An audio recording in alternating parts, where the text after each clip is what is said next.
All right. So it's got us live over on YouTube. Let's see what happens. Oh, why is you not?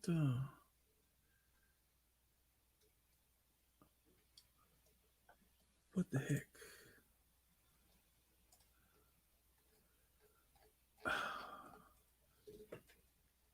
What in the heck? All right, we are definitely on. It's on YouTube. Okay. It has for sure gone over that All right. Here direction. we go. So Live you will have video. to get it all onto the Facebook places because I cannot. Okay. And this. Hold on. Use stream key. Yeah, this one shouldn't take as long. Like when I do 30 on thread, I'm getting music and I'm getting timer set. It's Right, other stuff. So all I got to do is right, right. copy this, paste the stream key. Oh shoot. Get out of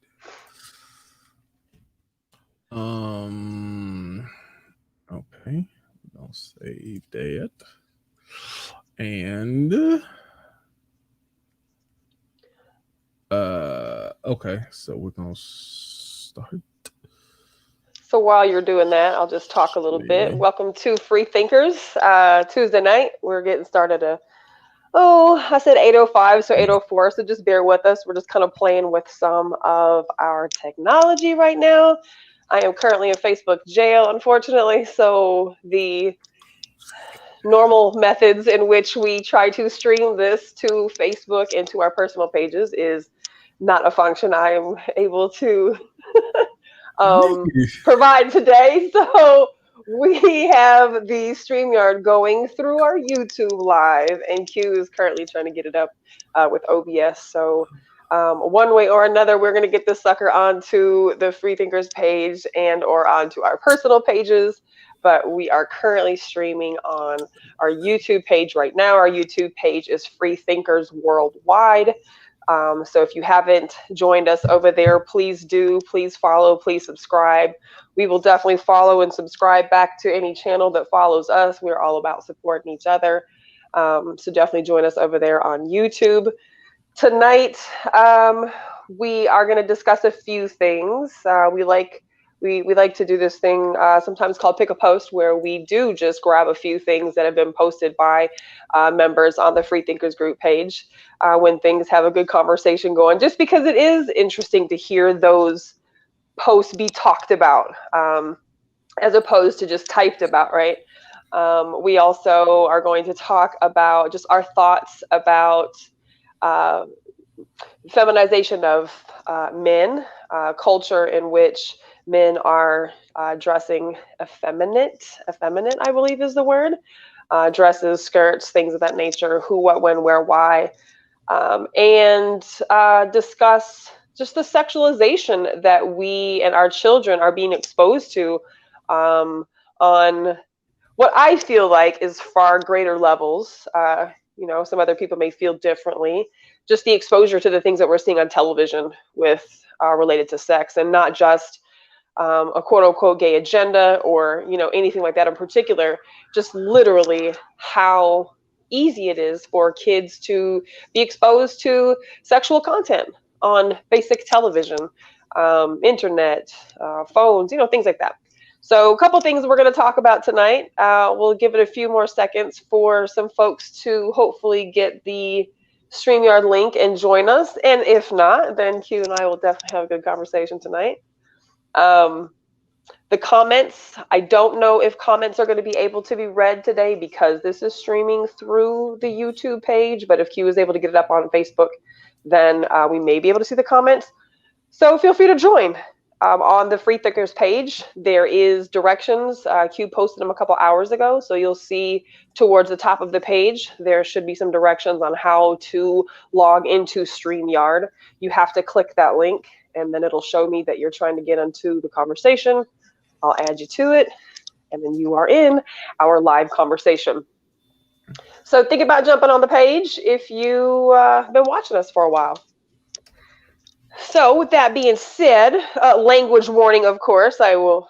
I think from this point forward, I will just continue to give language warnings before we start each show because we address adult content.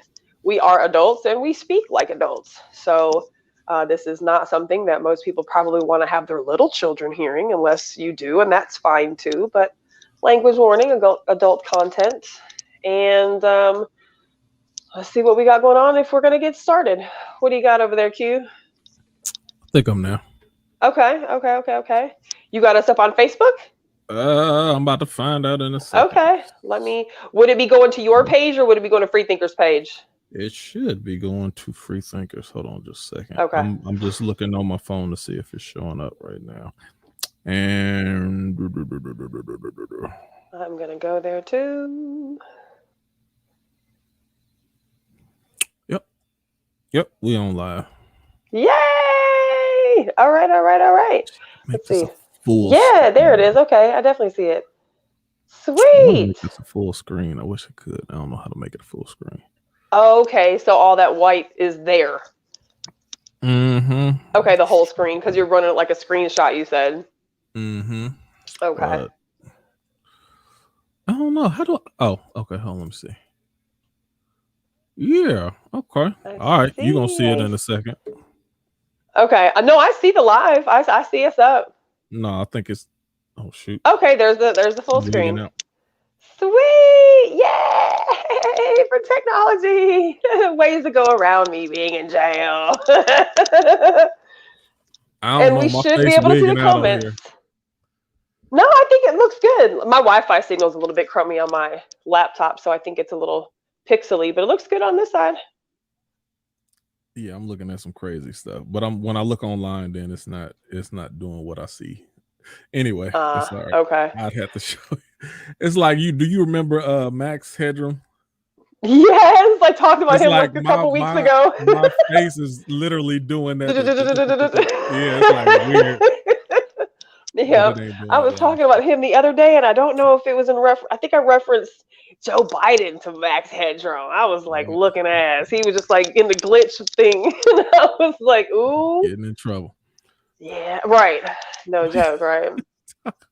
Fucking Facebook jail. And I told you I messaged some of the main characters who jump on here on Tuesday nights just to make sure that they had the StreamYard link directly.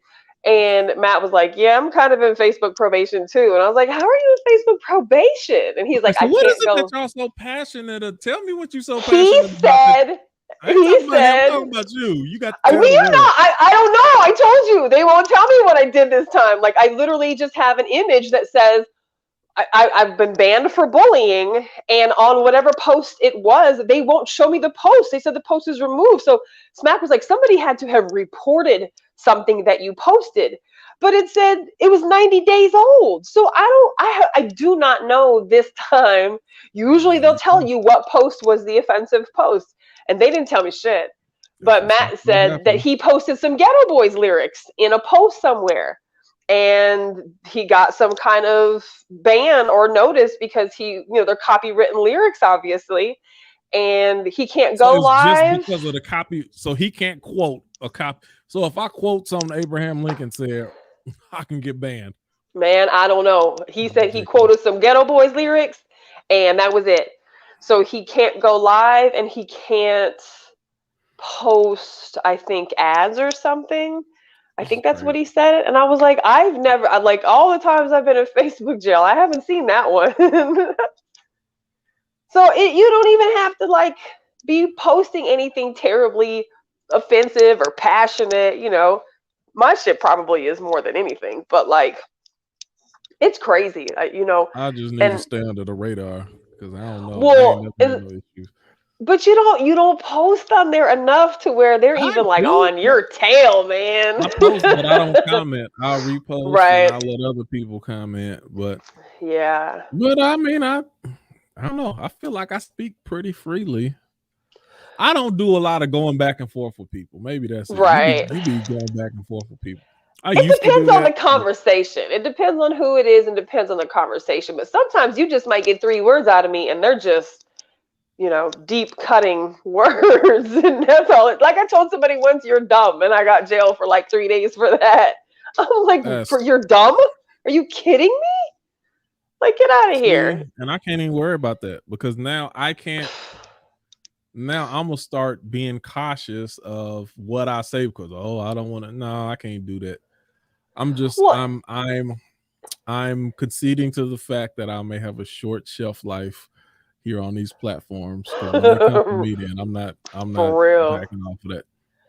Well, and I messaged a few other people just to let them know I was in jail too, and this is how you can get the link for the show today. And like somebody else replied back, like, "Yeah, I'm in jail too," and I was like, "Damn!" But he's also super vocal about, anti-stab and just shit like that. So I mean, they're coming after people. I don't want to say they're coming after people, but there's definitely people like me who get put in jail far more frequently than other people do who may post similar content.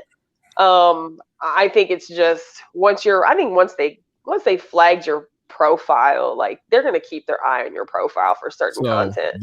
this is all right. Let me go conspiracy theory. This is one of those bigger picture things. Part of the reason that society tries to make every government, society, everybody tries to make things polarizing, always polarizing. You have to keep a certain level of division in order to maintain control. I can tell you something real simple. With this BS going on, with all of this, blocking and probation and all this stuff like this, let enough people say this is BS. We're going to start taking our attention back to MySpace. I don't know. Right. We finna jump over to We Twitter, jump the into something else. We don't gram, like the way yeah. that y'all rocking. Right. Or we They build our would own change damn the. platform, like I You could said. build your own, or there's other platforms as well. But Right. the fact that so many people are divided, you couldn't get enough of any type of person to get the masses as a whole to jump on board and say, yeah, we're gonna do this. So whether it's if the LGBT said we don't like the way FB is, treating us, we want to go to a different platform. There's so many anti-LGBT people. Oh, I can't go with you. Or if it was, whatever your sector of preference is, if Mm-hmm. you're the one proposing it, then nobody else is going to jump on. So that division keeps it as to where they can keep control. That's all it is. I believe that because at the end of the day, it's all about the control of information. By removing certain things, only allowing certain things to be posted and shared. Punishing people for sharing things that they don't deem, factual or, truthful. I guess. There's a couple other pages out there. There's MeWe. Somebody had sent me a link to MeWe. They're like, we need to all move over to MeWe, and I'm like, I ain't never heard of no damn MeWe, which don't mean nothing. But therein lies Right. another part of the problem: is the complicit, Right. behavior and attitude Mm-hmm. to the convenience in which is FB, right? Because now, like, if everybody moved over to MeWe, well, shit, Right. FB can go away, but everybody ain't finna migrate.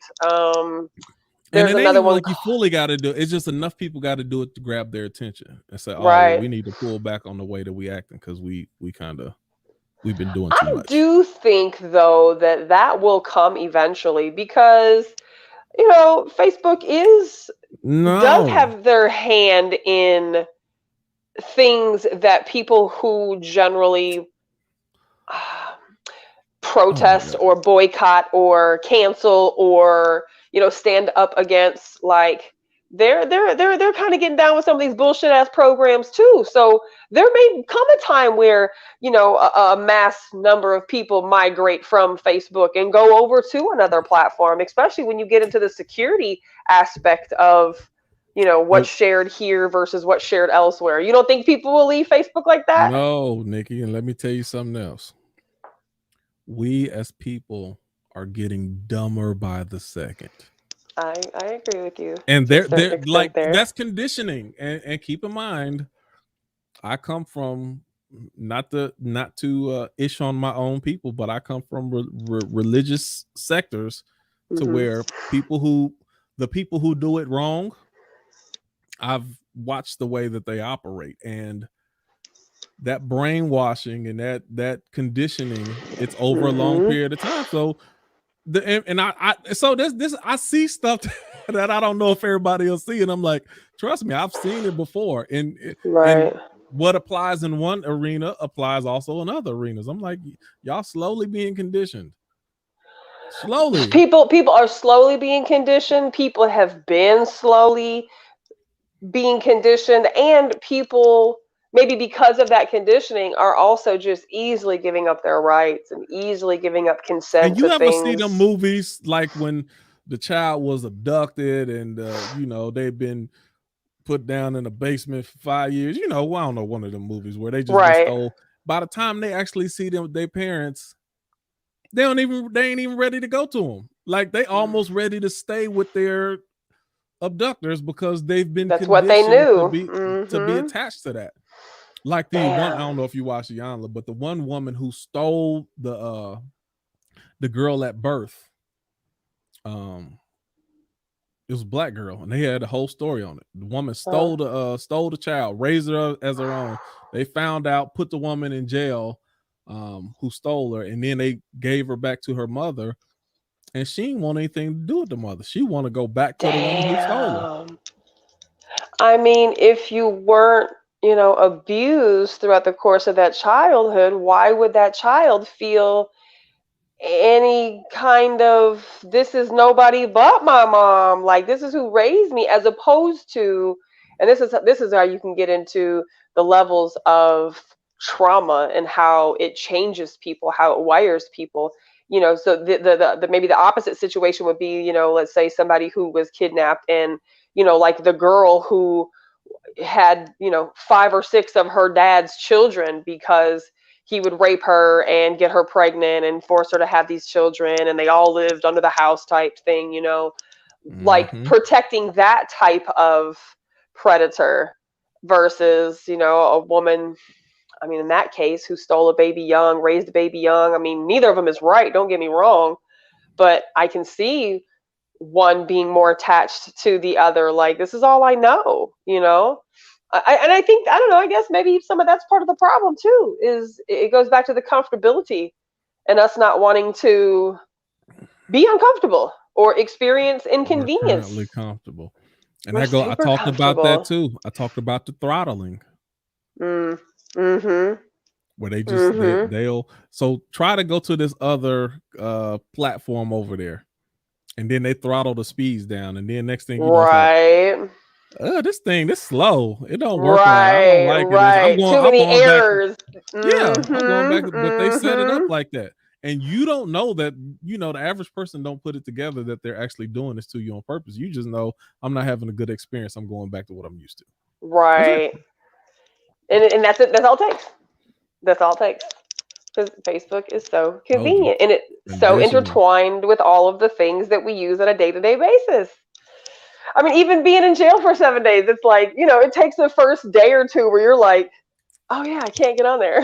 I can't post anything. I can't share anything. I can't like anything. I can't angry anything. I can't comment to anything, So it's always an interesting psychology experiment to myself, when I'm in jail. Just my dependence on social media, how much I'm on it and how much of my time it takes, and some of that, can be a little bit embarrassing, but they're gonna get me for aiding in a bed. Right, you showing her shit sideways. They probably will. Oh my god. All right, so which one do you want to talk about first? I know you said that you hadn't really seen the VMAs or any of those award shows that just recently happened, but I don't know if you saw anything on the Free Thinkers page, but there was a lot of skin shown at the VMAs. And the VMAs are the Video Music Awards. I don't know if that's MTV or if that's just like, I don't know. Music, video, music. I mean, maybe it's just the Video Music Awards, right? Like, maybe it just is the Video Music Awards. It gotta be by somebody. Let me see. They had, all of the musicians, and old and young and Okay. I new see and something that says VMAs out. Oh, let me. I just went to outfits. I should have went to it's probably 2021. not the MTV VMAs. I'm sure they have their own award show. Yes, that MTV VMAs. So maybe Oh, it's that's what it says. MTV. Okay. So, and I don't know what it was on, if it was on regular cable. I think it was on regular cable TV. Um, but the theme, it sure seemed like, and this is only from the recaps from in which I've seen over the last couple days. I didn't watch the show. I haven't watched clips of the show. Like these are just recaps that I've seen. There was a lot of damn skin being shown. There was a lot of nakedness. There was a lot of exposure. There was a lot of, just the flaunting of the body, right? They had Lil Nas out there, Lil Nas X out there with the purple Lil Kim outfit that Kim wore, 20 years ago to a award show when she had her boob out, her one boob out with the purple pasty over her nipple and she had the purple wig and the purple, she was just cute as shit when she was like little Kim, right? He's So such a Nas prop. X came out dressed as that, imitating that. Um, One of the interviewers that was interviewing him, this black woman, she was interviewing him, and I don't know who she was from, but the internets have clowned her tremendously, like, oh, that's gonna be her last interview, because he was like, so what do you think about my outfit? She's like, no shade, we're not gonna talk about that. So back to such and such, Mm-hmm. and I was like, okay, okay. And then later on in the awards show, Normani and Tiana Taylor, I believe, had a duet on one of Normani's songs. And Normani's, I believe it was Normani standing. It was one of them standing, and they were both on the ladder. But I think Normani was standing on the ladder, and I believe it was Tiana who climbed the ladder up her. It basically, like, stopped her face in the girl's thing and, did the whole sultry, seductive, like, chick on chick thing. Did like a thing where she locked her legs in the ladder, leaned back, and, the imagery of girl on girl action. Um, and I like, because we've talked about Nas X on here before. We've talked about, our thoughts and feelings on gay agenda, things being pushed. Let me say something about him first, though. He's such a prop. Goodness gracious.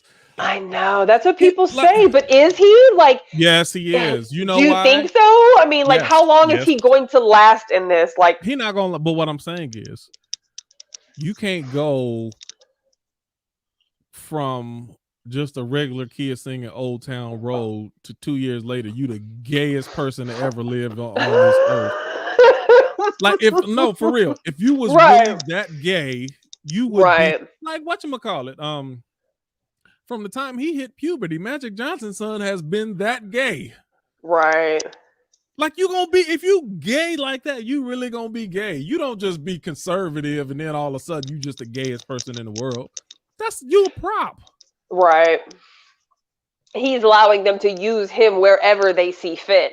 Use him over here as the black guy doing the country music for the little kids, and then use him over here now as the black guy who's pregnant and who's dancing down the stripper pole with the devil. The pregnant thing, this is like, I'm like, y'all found another way to go with it, but it's like, so there's a part of me, I wonder, there's a part of me that I don't even hate on him for it. He, like I said, he's a prop. They're going to get someone to fill that space. If it ain't you, they will kindly move you out the way and grab the next prop to be in that spot. And so that's if you true. say, hey, I want to look, whatever, hopefully he knows. So see, what hurts me is that people who are props and they don't know that they props. Mm-hmm. And then at the just industry, being used. they use you up and then they throw you away and then you damn near suicide. It's that, like that Milli Vanilli type stuff.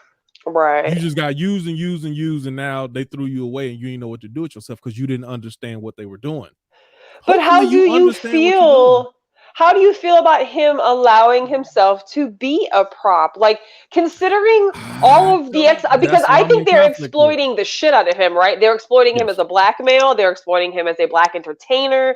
Like, I feel like they're massively exploiting him. And obviously it takes two people. He has to go along with this shit. And clearly he's playing it up right now. But do you think that there's damage in him allowing them to use him I like think this. it's damage when you're the dumb part, like when you don't know what's going on.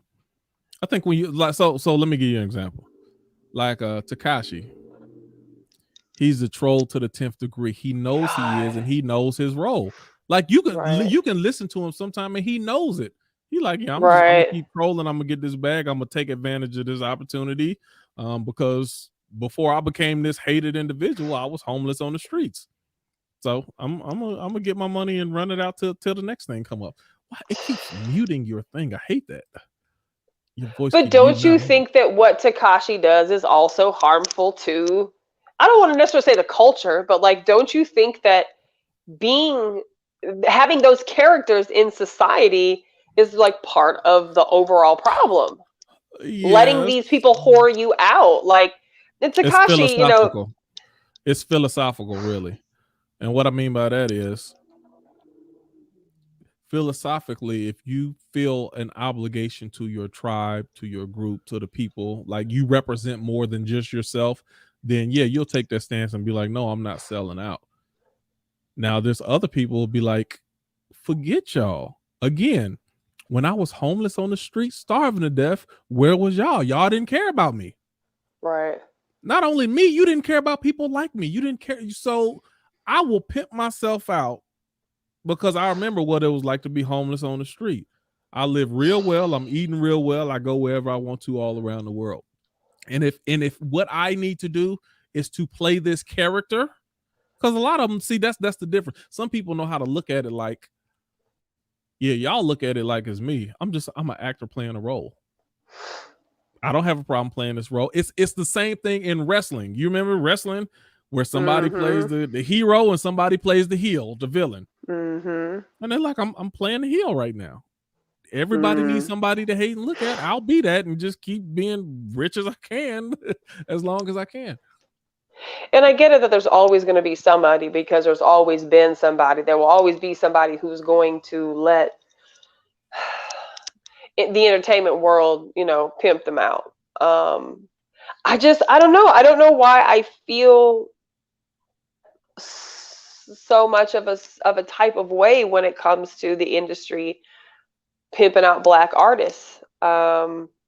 And it's not like this is new, It's not like this just started, with Lil Nas X and shit like that. But it just seems like the pedal is pressed so heavily right now. Like everything is about pushing the envelope with the gay imagery and the cross dressing and the transgender, you know, um, inclusion and and again, I'm all for live your life the way that you want to live your life. I'm not condemning anybody's lifestyle, nor am I judging anybody's lifestyle. Like it's not that for me. I just can't. I've heard my male friends say for so many years in a row that they have felt like masculinity was under attack, being a man was under attack, right? And I'm not a man, so I have no position, no dog in this fight. But hearing men say this so many times over and over and over, it's like, shit. Now you kind of start to see how they're using these things as But tools. Nikki, that's what goes back to where I said that division comes in. So a lot of times, even when men say that, this is happening, what are women gonna do most of the time? But what about us though? We get this all the time. We get this, and it's See, and I true. hate that. It's Right, but but we got it's to focus on one true, thing. We can't right? divert into the other topic. We're talking about men right now. But the polarization of society, That's one of my biggest pet it peeves. pushes that. So even when women talk about the things that they go through, and then you see some man going there, well, what about what we have to go through? Like I I had to hate that grab shit. myself. That's where you see me get into fights on Facebook. We ain't talking about this right now. We talking about my this. friend, Tierra's cousin, she put a tough post on there, and I was ready to what I'm like, hold on, this post ain't about me. Just let it go, What But post was this? Tierra know what it is. I think it was something she put on there today. So it was just telling men to shut up on all matters that's not involving. Oh, And I was, it was I was loud, but I was ready to do that. But what about I was like, this ain't about me. This ain't about me. And just, I mean, you know what I'm saying? Right. That's not the focus part to say, well, we got to go. No, this ain't for the comparison. But a lot of people, they feel that's your automatic knee-jerk reaction. That's so tiring. That's so, like, for me, I feel like that's the epitome of fragility. It's like the all lives matter, but what about, what Right. about, what about? So when I see that response, it's like, why can't we just stay on the topic at Right. hand? If we're talking about men, let's keep talking about men. We'll talk about women later. Shit, we'll get to that. We'll get to what we do and don't want, like and don't like. But like right now, we're talking about, men and masculinity being challenged, and you know, in Right. in and I know that there's been, of course, a big pushback from the feminist movement, and it's like there's got to be a happy middle. So when I see again another image of a man in a dress and a man in a skirt and a man looking like little Kim, and it's like, again, do what you want. I'm all for whatever floats your fucking boat. But is that an agenda too? Is that harmful too? Is letting yourself be a tool, harmful too? Right? So it's like, I don't know. Do we draw the Again, the line? only thing that's harmful with black people and black men is the they try to they limit how we are presented. If you give the full picture, then it's not a see gangster rap in itself. Ain't nothing wrong with gangster rap. But if the only thing you present to people is only gangster rap, then that's a problem because you're only trying to paint us in one sense. So Right. you'll do the NWA, but you're not gonna give Common the same shine. You're not gonna give Right. Arrested Development the same shine. You're not gonna give all of these other. You're not gonna give KRS-One the same shine. So it's like the imbalance of how they try to present it. That's when it becomes a problem. So ain't no problem with Lil Nas X. It ain't no problem with none of that. But we don't have doctors highlighted. We don't have the inventors, the people who do like on all different entrepreneurs. People don't even like think about this. People will talk about Oprah and Michael Jordan and LeBron James. And most black people don't know shit about Robert Smith, who richer than Right. all of them. It's not, those type of stories are not presented. Hmm.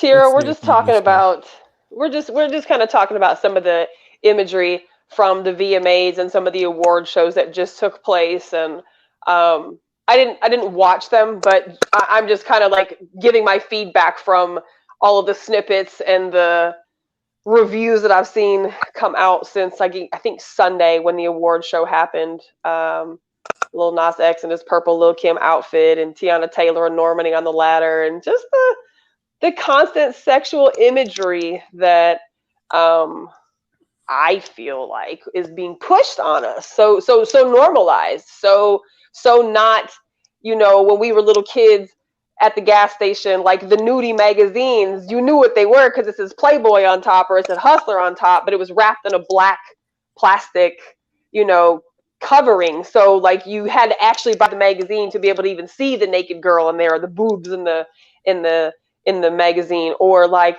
unless your parents had Showtime, HBO, Skinamax, you're never gonna catch much but maybe a nipple at midnight television on TV unless you had one of those types of channels. But how you could turn on, regular cable TV on Sunday night and watch the music awards show with your family, should you choose to do that. And it's like, oh shit, girl on girl action. Or, oh, there's a dude with his boob hanging out who just was pregnant last week, who was just sliding down the stripper pole, a couple months before. Um, Yeah. Russell So Westbrook in the skirt and the cardigan. I mean, just the imagery that's being pushed, and why. Yeah, Russell threw me off so on that. so sex sales.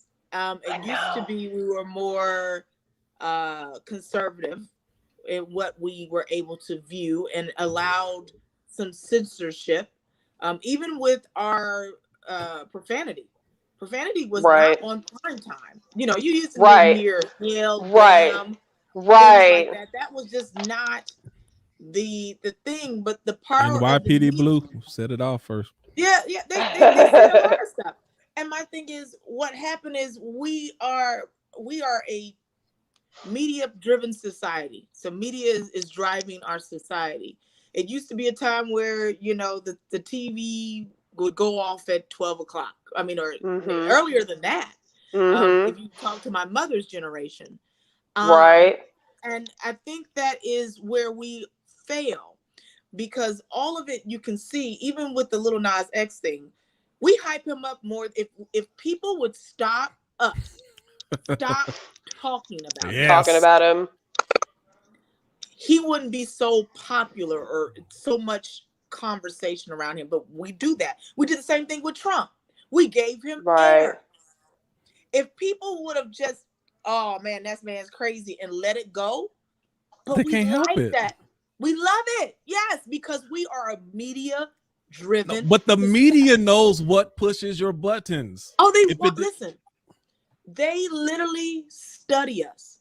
Data analytics lets them know. I mean, you seen the iPhone had to do an update to stop them from hacking your information.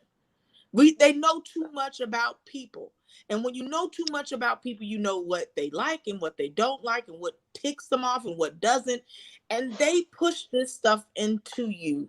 And they've created this monster. The media is a monster. And until we pull back, which is very hard to do. You can't, who doesn't have a Facebook page? You know? It's hard to not operate. There's literally logins to get to other stuff. They will say log in through your Facebook. Through your Facebook. Yeah, I'm like, what you got to do with them?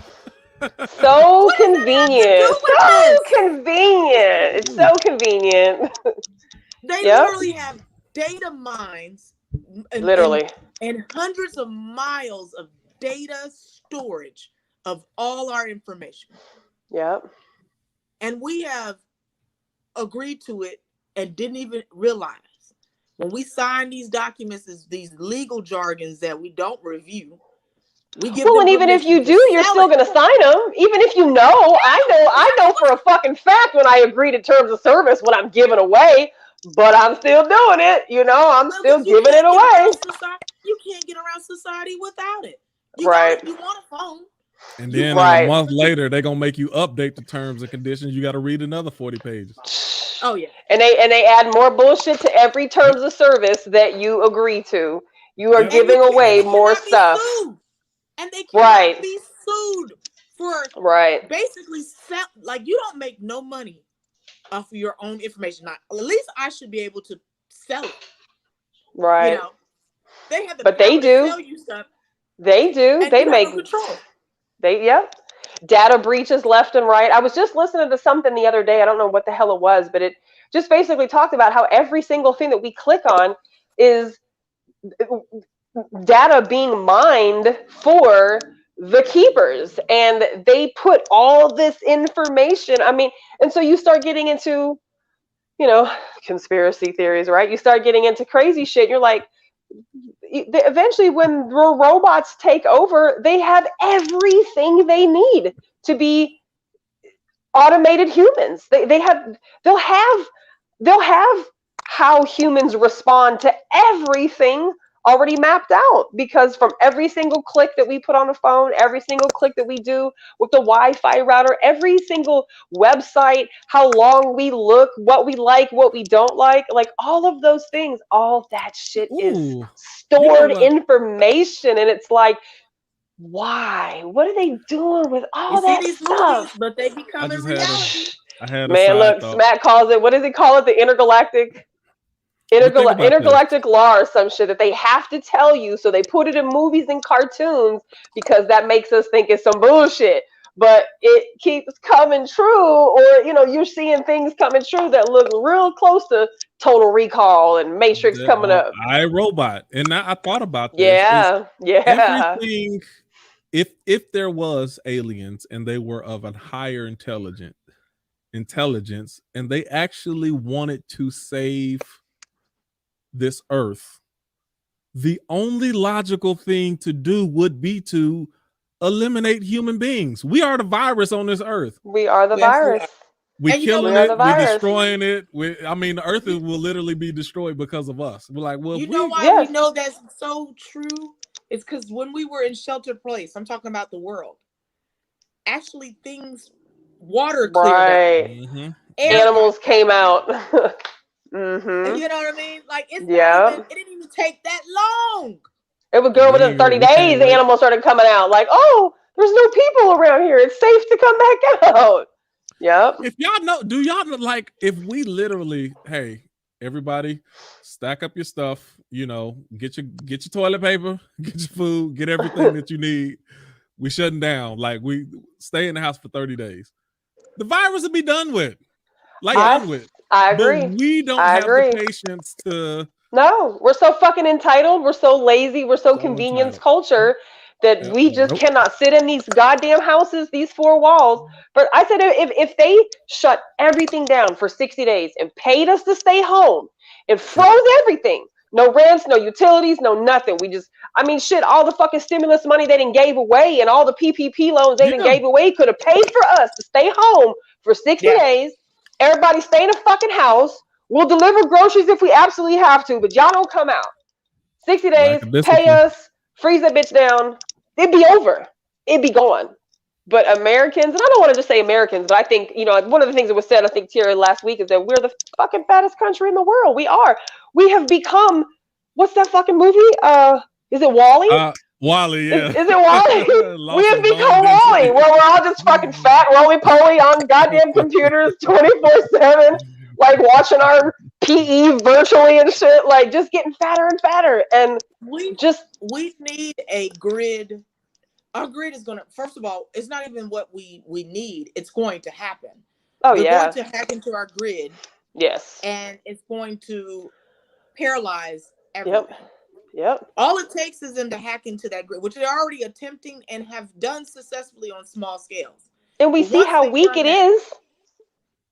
and it comes to the point of no return. Yep, All right, yep. you know, where you can't, the internet, all you do is destroy a satellite, That's it. and we're fucked. I mean, We're one fucked. EMP and everything is a wrap. It ain't coming back. You know, and so this is where I get into conversations with people, like we talked about a little bit last week, of like, we are entering into survival of the fittest times. And I think that people Oh, think that, absolutely. you know, people think that that we have time to prepare, and we don't. And I understand that prepping and being prepared as much as you can be is not for everybody. Some people are like, no, if I'm gonna go, I'm gonna go. But like, there's not going to be many people who are going to make it if they hit our grid and they do some type of you know, electronic warfare on each other, where we can't share information, where we don't have access to information. We can't use telephones, we can't use cell phones, you know, unless you have a walkie talkie, a CB radio, you know, certain types of battery operated things in your home. You will have no electricity, no air conditioning, no fan, no lights to turn on, no pilot lights to be lit. Like, people, you, I am legitimately scared for when that day happens. Not because of me, but because other people don't know how to act. And this is where, like, feast and famine and all that shit is going to start coming into play with people who, you know, don't know how to And don't know and how to and and behave in those terms.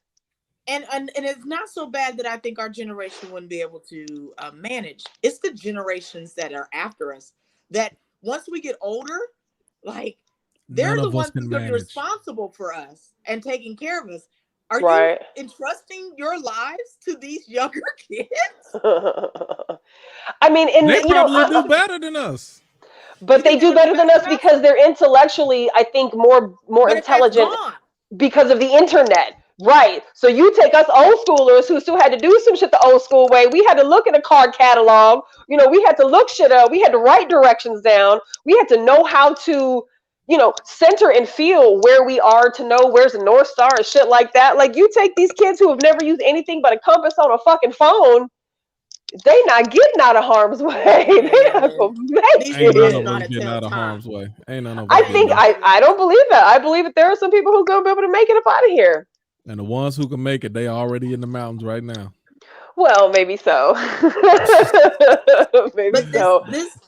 but you know what? And that it really relates back to toxic masculinity and people saying that's a bad thing, or masculinity is under attack because masculinity had its purpose. You know, Right. it was that masculinity that helped men build things Right. without books. You Right. know what I mean? Right. Hunt. Right. And you're taking that away, that natural selection away from them. And when you do that, you're really forgoing a lot of things that we actually will need if something was to occur. I mean, we need Yes. regardless, but I think we remember we was talking about the situation in China where, you know, they were limiting the female species because they only could have one baby, and they was trying to keep the males.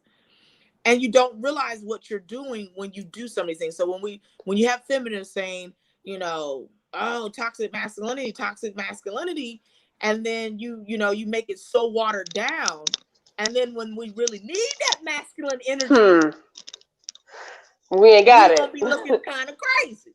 You can't trust agendas. Cannot trust agenda-based groups. Cannot trust agenda-based groups. No, you definitely can't trust agenda-based groups because all they care about is their agenda. Exactly. They And they can't don't see care. beyond their agenda. And they Right. will do it all the way up until the point that they'll run the world into the ground to get this. So you got to know when to jump on when it suits you and jump back off. You can't have like sole allegiance to any agenda. I agree. Right. Because it's almost like somebody just trying to make a point and not hearing everybody else. It's like, we get it. You have these concerns, but listen to everybody else as well. Let's have some common ground. You can't just have it your way and push everybody away. What you're doing And is it's only for the pushing everybody benefit away. of their agenda. Like the agenda base does not look for, in almost 99.9%, they don't look for the benefit of society as a whole. They just look to keep pushing their agenda. Yeah. And they don't care if it take it too far. They don't care. I said that one time. I'm like, you know, the animal rights people. They, you know, if they put a place in if they put something in place where you could be electrocuted for harming an animal, go ahead, electrocute people. We don't care. Like we'll be willing to kill people at the expense of saving animals. And is that really in the best interest of society? No, but that's their agenda. So they don't care. And that goes for all agendas. I'm leery about Christian agendas, whether they right wing or whether they other types. Any type of religious, or they're no one to jump off bandwagon. Jump on and jump off. I agree. And this LGBTQ, I know that's why I just jumped in there. You got to pay attention to those agendas, because there's a lot, the vast majority of people who support that, they want everyone to be equal. Like you, like yourself, Nikki, you want equal rights. You want everybody to be treated equally, and that's the average person. But you have to understand that those who are pushing the agenda, they're not looking just for equal rights. They're gonna push this as far as it's gonna go. Yeah.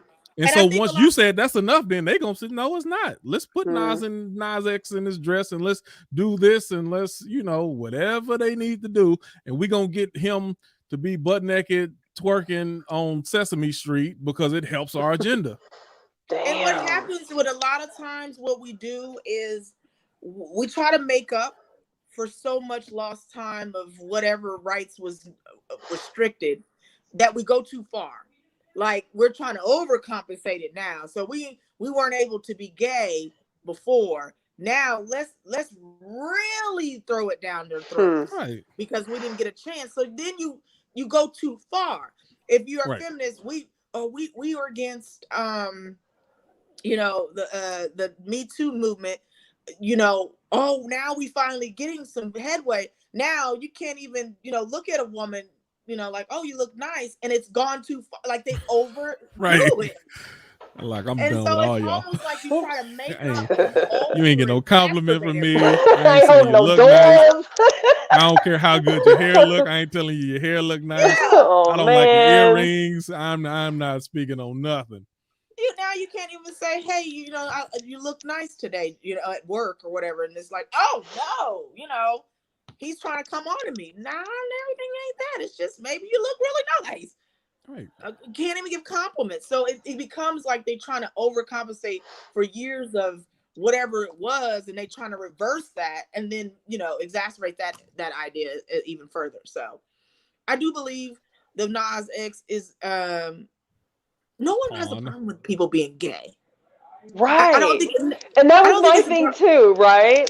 like, but my thing is, I don't think anything sexual. I don't need to know what's going on in y'all bedroom. I don't need to know all this stuff. Period. Not on And television, Tierra, not on primetime TV.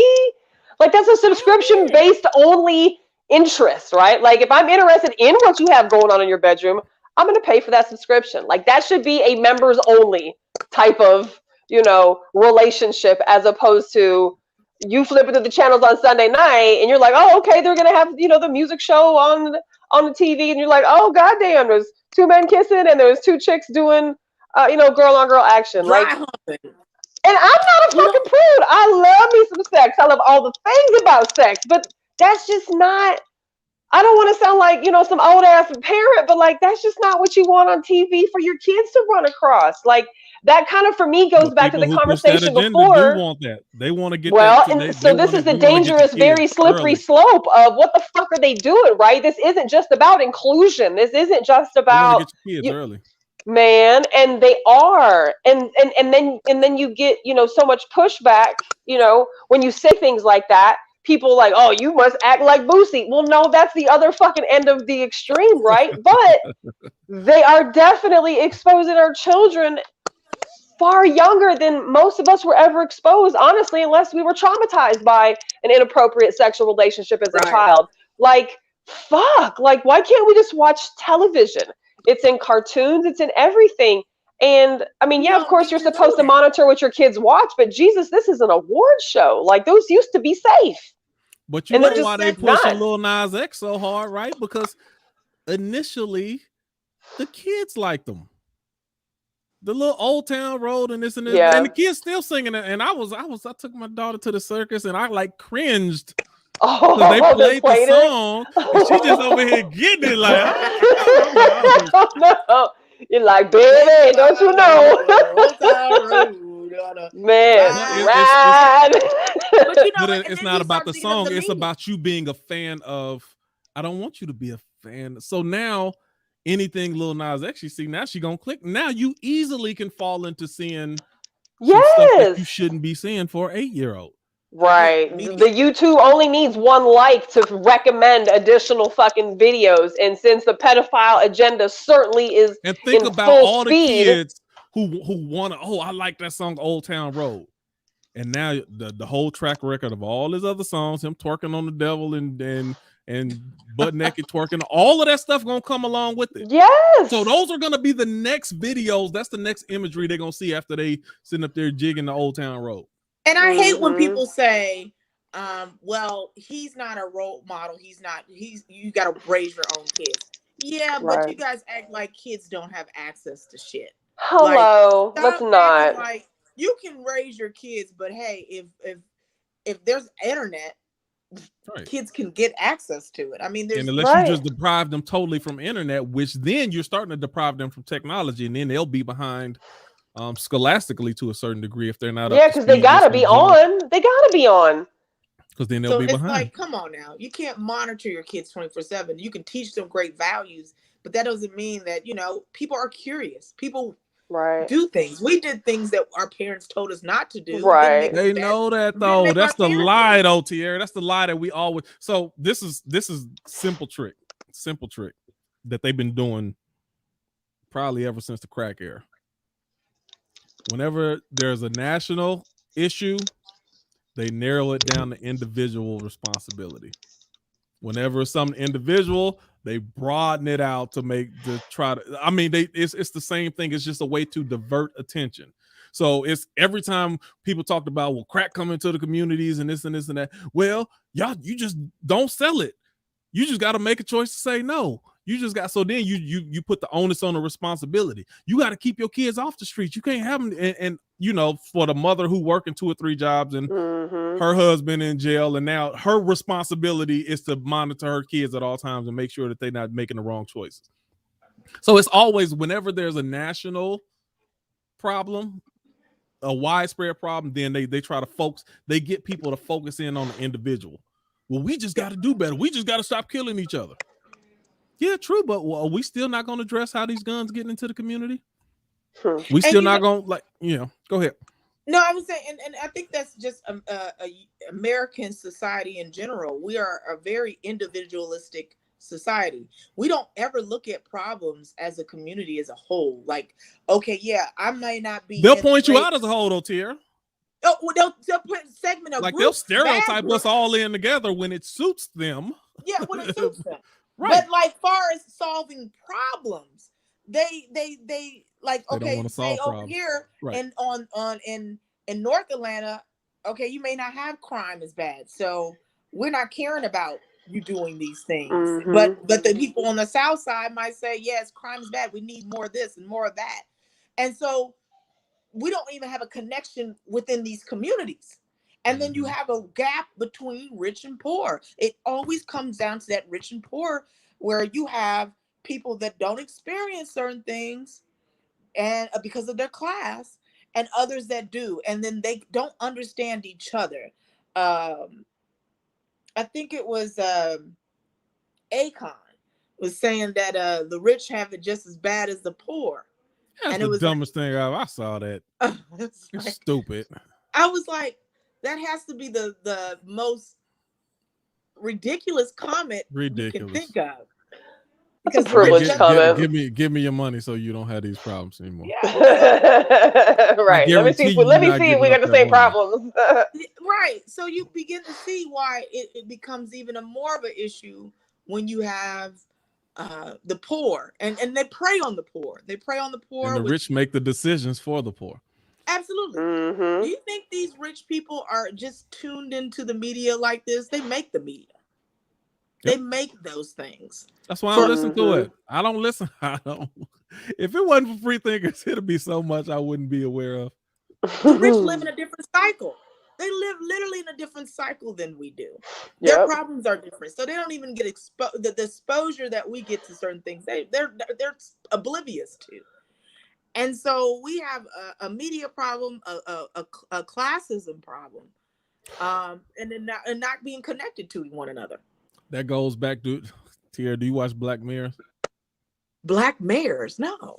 You don't watch Black Mirror? All right.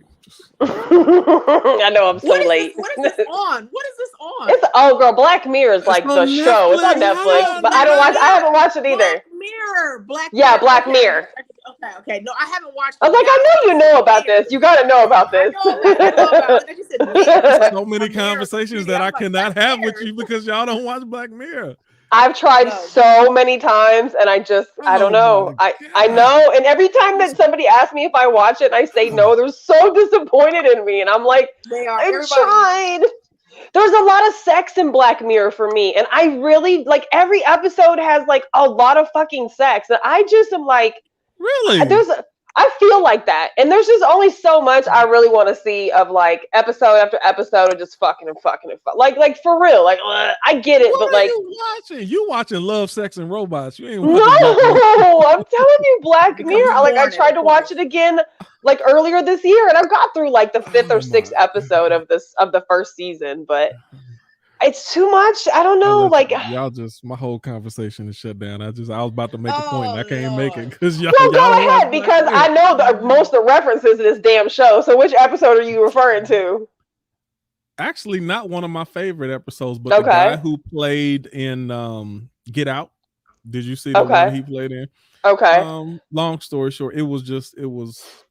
I can't even explain it, but basically, they used the allure of fame to keep control. Even people who tried to dissent, they stuck that carrot of fame in front of their face, and then it was like everyone wanted to be like they said it in a way that you look up to the famous person, and that's what they do in society. Absolutely.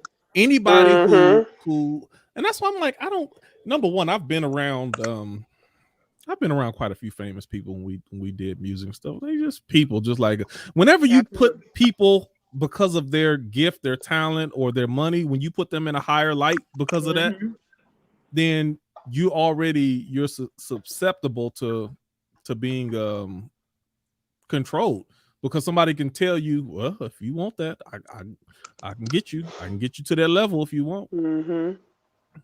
And now you ready Absolutely. to sell out because you look at that as a higher form of life, a higher form of being. You look at that as they have it all. And I'm like, some of the people I look up the highest to don't have no more money than me, but it's their peace of mind, the wisdom that they possess. And I'll be like, yo, that's my OG. That's who I look up to. And it ain't got nothing to do with money.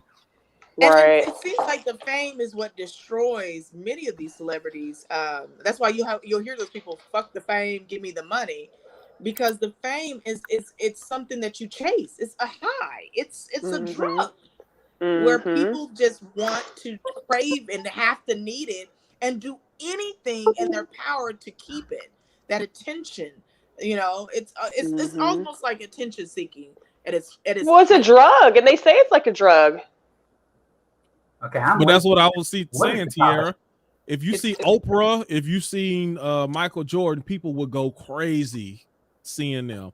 And Robert Smith could be walking right next to him, and people will walk right by him. And he got three times as much money as both of them. But you focus the fame of it makes you focused on it. So what's the topic for tonight? Everything. Yeah, we're just kind of running our mouths about. What's the next topic, Nikki? So we talked about the sexualization. We talked about. Do we want to talk about Russell Westbrook and his dress, his skirt? I think it's attention seeking. Confuse me, man. You think so? Now, did he come out and say? And he didn't say anything. He said, "Don't address me unless you address me with 4 letters or some shit." What are those 4 letters? Like his post, people are like LGBT. Like people are like, "What are the 4 letters, ma'am?" Like he's married, got kids, and he's known to be a real dude. So that's what kind of confused me. And like, that's what I thought. But he's always been fashion. Yeah, that's true. Like, he's pushed the limits. Yeah, he pushed the limits on fashion. So really, okay. See, I don't know this. I expected that from him. I expected that from him. Yeah. Really, I expect everything except that from him. But I ain't expect the dress part of it. Did you really? You expected him to come out in a skirt? The dress part, I didn't expect him to go that far with it. Absolutely. I could have seen him put on a kilt or something like that, but just come out with a dress. I'm like, nope. I didn't see that skirt. He has always been very fashion. What is on trend? And it's always people look at it like kind of like I wouldn't do it. But I think with him, it's attention seeking. I don't care what nobody said. It's attention seeking. Yeah. What is going to get people talking? Because every time you walk out in that tunnel from getting ready for a basketball game, he would have some wild shit on, and it would get people talking all the time. Yep. All the time. Attention seeking. Period. What was that? What you gonna say? Lost sound. Oh, okay. Yeah, I don't know. I think because it's like, and I was telling Q earlier, I was like, does this only happen to Black men? And then of course the answer is no, because we do see white, celebrities come out, cross-dressing or, things like that. So no, it isn't just Black men, but does it seem to be more taboo when it's Black entertainers who are coming out like this? And if it is, why is that? Why is it more taboo for Black men? Why does it seem to be more of the headline for Black men? And so I guess just why being the question, what your thoughts are behind that. One, Europeans have been doing this kilt and skirts for a while. Right. Rock and roll has pushed envelopes with different type of women dress or feminine clothing, eyeliner, nail polish. What it is I think what it always have been for Black people is we already, again, I've told you guys before, Black people, you can't be Black and gay. Right. You already got one strike against you. Right. So now you Black, you got that strike, and now you're gay, and you're a gay man. So now you got all these strikes against you. So it becomes very taboo for Black men because And Quentin, you know this, Black people always had to put their foot forward, like the best presentation of themselves. We could never, when we go out in the public, your grandmother used to tell you, you better look sharp, because you couldn't look raggedy, because you had to make yourself appear even more. I don't know. You couldn't show yourself in a bad light. And because so you were a representation of not just yourself, but you're a representation of your community. White people did not. White people represent themselves only, possibly your mother and father, but we represent a whole community. Anybody who do something, then it represent the whole community, and that's where I just think it takes a larger. That's why it's viewed in a different way than I think other people. Do you think that's the reason why the Black men are scrutinized even more if they were to do stuff like this? Yes. Think about it.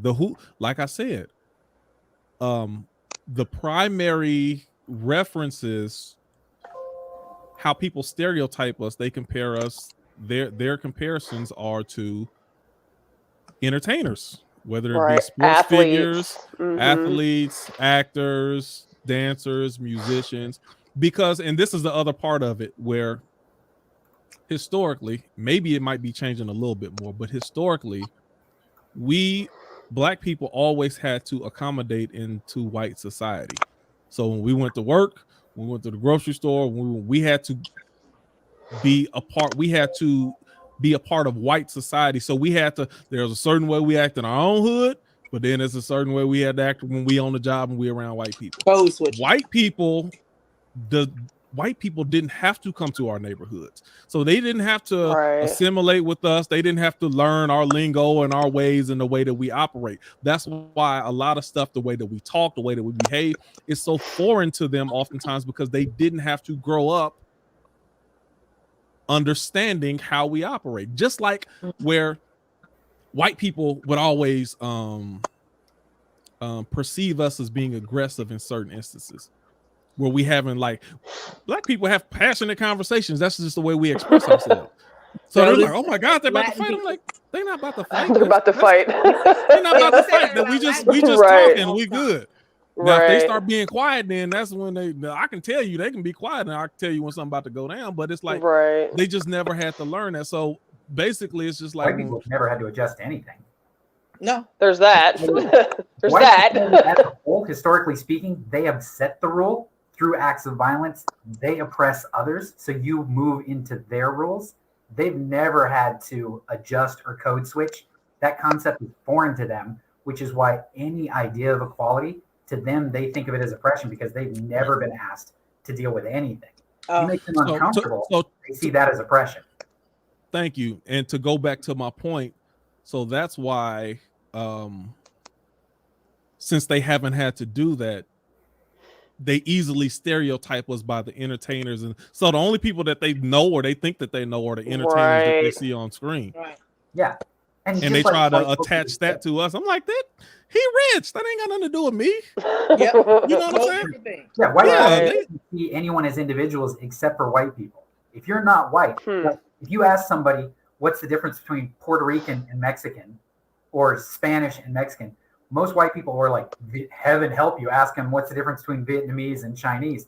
Right. As soon as you're white America, you're like, no, that's Asian, that's Mexican, that's all there is to it. Like, black is black. There aren't Nigerian or they don't have to think about it, and no one's ever pressured them to do so.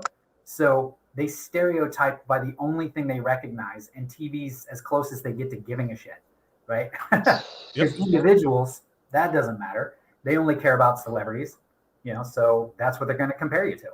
And another thing, a reason why I think Black men are more scrutinized, at least the celebrities that do these things, is because we don't have a lot of Black culture, or a lot of Black kids or Black people don't have that businessman to go look into and see that he, I can look to him as a leader.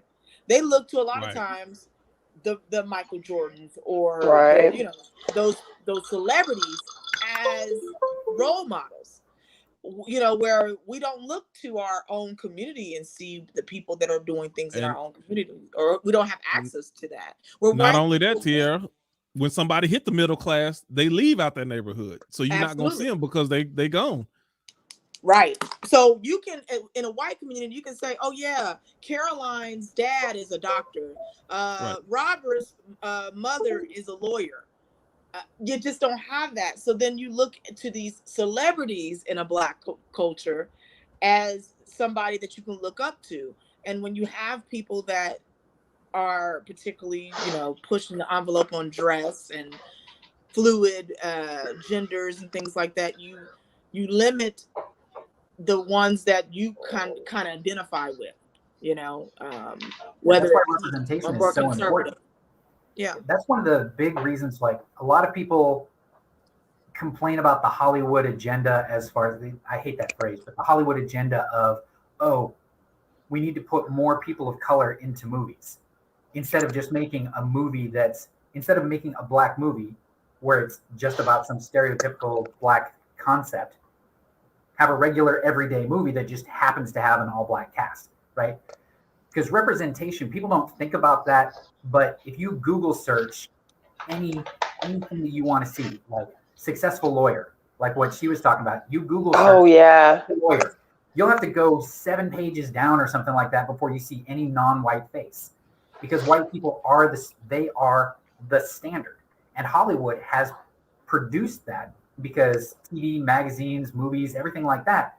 If you want to see a movie about any topic at all, you can find a million movies with an all-white cast about literally anything. You can pick the most bizarre, drug-tripping, stupid thing that has an audience of 3 dudes in a basement. There's a movie about it with an all-white cast. But if you want to find a movie with an all-ethnic cast of any kind, those movies, it's hard to find ones that aren't about their culture in some stereotypical fashion. Yeah, I know what I'm about to say, right? Kung Fu movies, I can find Asian stars in a Kung Fu movie like that. But you find me romantic comedy, find me a drug buddy cop movie, anything like that. You pick any other topic, standardized horror slasher film where the star is an Asian dude. Good freaking luck. Like Shang-Chi being the first Asian superhero. That's my Black Panther, right? That movie was fucking amazing too. I want to go see that. I was so there's very few non-Asian faces. It was like really fucking refreshing to see how, and I know nothing much about Asian culture, so this could be my totally whitewashed version of what I think it is, right? But like just seeing how much they tried to, what I thought, immerse some of just Asian culture in a variety of ways. I was like, I thought it was I was like, for a few minutes I sat there and I was like, fuck, I might have some tears in my eyes. Like, this is some good shit. I can tell you, there's several parts in it where, unless you're raised in an Asian culture or you're surrounded by Asian people, there's a ton of it. It'll slip right past you and you won't even recognize it. But you could tell, though. You could tell what they were doing, and I was impressed by that. Well, there's a line in there also, just little things like the characters. One of them's actually like from Hong Kong. Another one was raised in America, kind of thing. They go someplace and meet a dude he's in Hong Kong, and she's just like, he starts speaking to them in the right language, and they're like, oh, sorry, I don't speak that. And he goes, oh, don't worry, I speak ABC.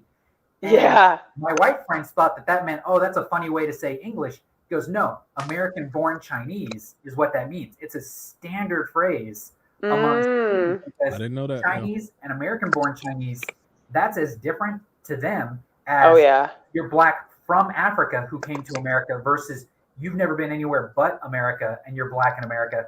Those two cultures don't mix the same way. And you know what? And I don't want to seem stereotypical, but it was a couple movies that I really enjoyed that I felt like it highlighted Asian culture in different ways. And that was Parasite, which I was so happy that it won a actual Oscar. It was just phenomenal because it was a phenomenal movie. Like, if you have, I don't think Parasite, I saw that one. Oh man, it was. I don't think I saw Parasite. It's a really trippy attempt at the classism, rich and poor. Oh, okay. Horror story about rich versus poor. And it was really good, really good. And one of my favorite, I think, is probably in my top 10, Crazy Rich Asians. That was a comedy that was brilliant. just the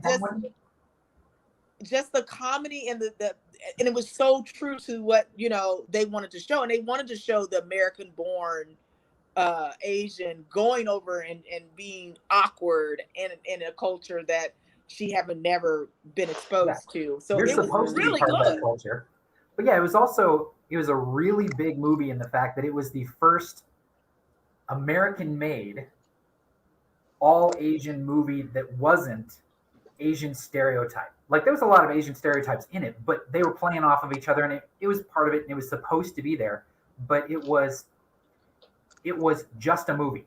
It wasn't kung fu. It wasn't it wasn't a historical piece or anything like that. Like, trying to find Black movies that aren't about oppression and slavery and right. Yeah, so that win awards. That's not about that. Yeah. Right. How important representation was. So bringing it back to that point of, you don't see this on a regular basis. If you don't have family members that are successfully doing these other things, all you have are celebrities. If your celebrity pool of choices are gangbanger movies, ex-con movies, or 12 Years a Slave kind of situation, right? If that's really all you get to choose from, and you don't get to see just Black people or Asian people being successfully normal everyday lives, doing what every other TV show does, you don't really recognize that it's something you can do, because you don't ever see yourself doing it. Like, you don't realize. I know that's what made the Cosby Show so different. Yeah, the Cosby Show. Absolutely. Like Cosby, that show. Well, that's what makes TV bullshit. It wasn't a black. That was the problem. That might have been the first. It was really black show that wasn't a black show. It wasn't a black show. They didn't put it wasn't the Jeffersons, and it was all Cosby dynamic. Yeah. Like Jefferson's, Good Times, all of this. There was always some type of dynamic, either with hood life or white project versus black culture, poverty, right? Different strokes. You got a black boy with a white family, and it's just no one would notice. That's how you know it's not an ethnic show. If you can change the script, hand it to a white cast, and have them do an episode of Cosby, don't change a single word. You couldn't do that with Martin. No, you can't do that with Martin. Fresh Prince wouldn't even have the same. Fresh Prince wouldn't even mean the same with just white people. What do y'all think about? Have you seen Wonder Years is coming out with an entirely black cast? I am so excited. I really am. Like, and I love the original Wonder Years, so I keep seeing this preview, and I'm like, this is gonna be so fucking good. Does it look like it's written by people who actually know? One of my childhood crushes. Go ahead. Because I've not. Does it look like who? So is it? Because I haven't heard anything about this one. So. Oh, you're kidding! No. Okay. It looks like Wonder Years done actually from the right perspective. If you're doing a black cast, is it the white bread Wonder Years writers just switching out actors?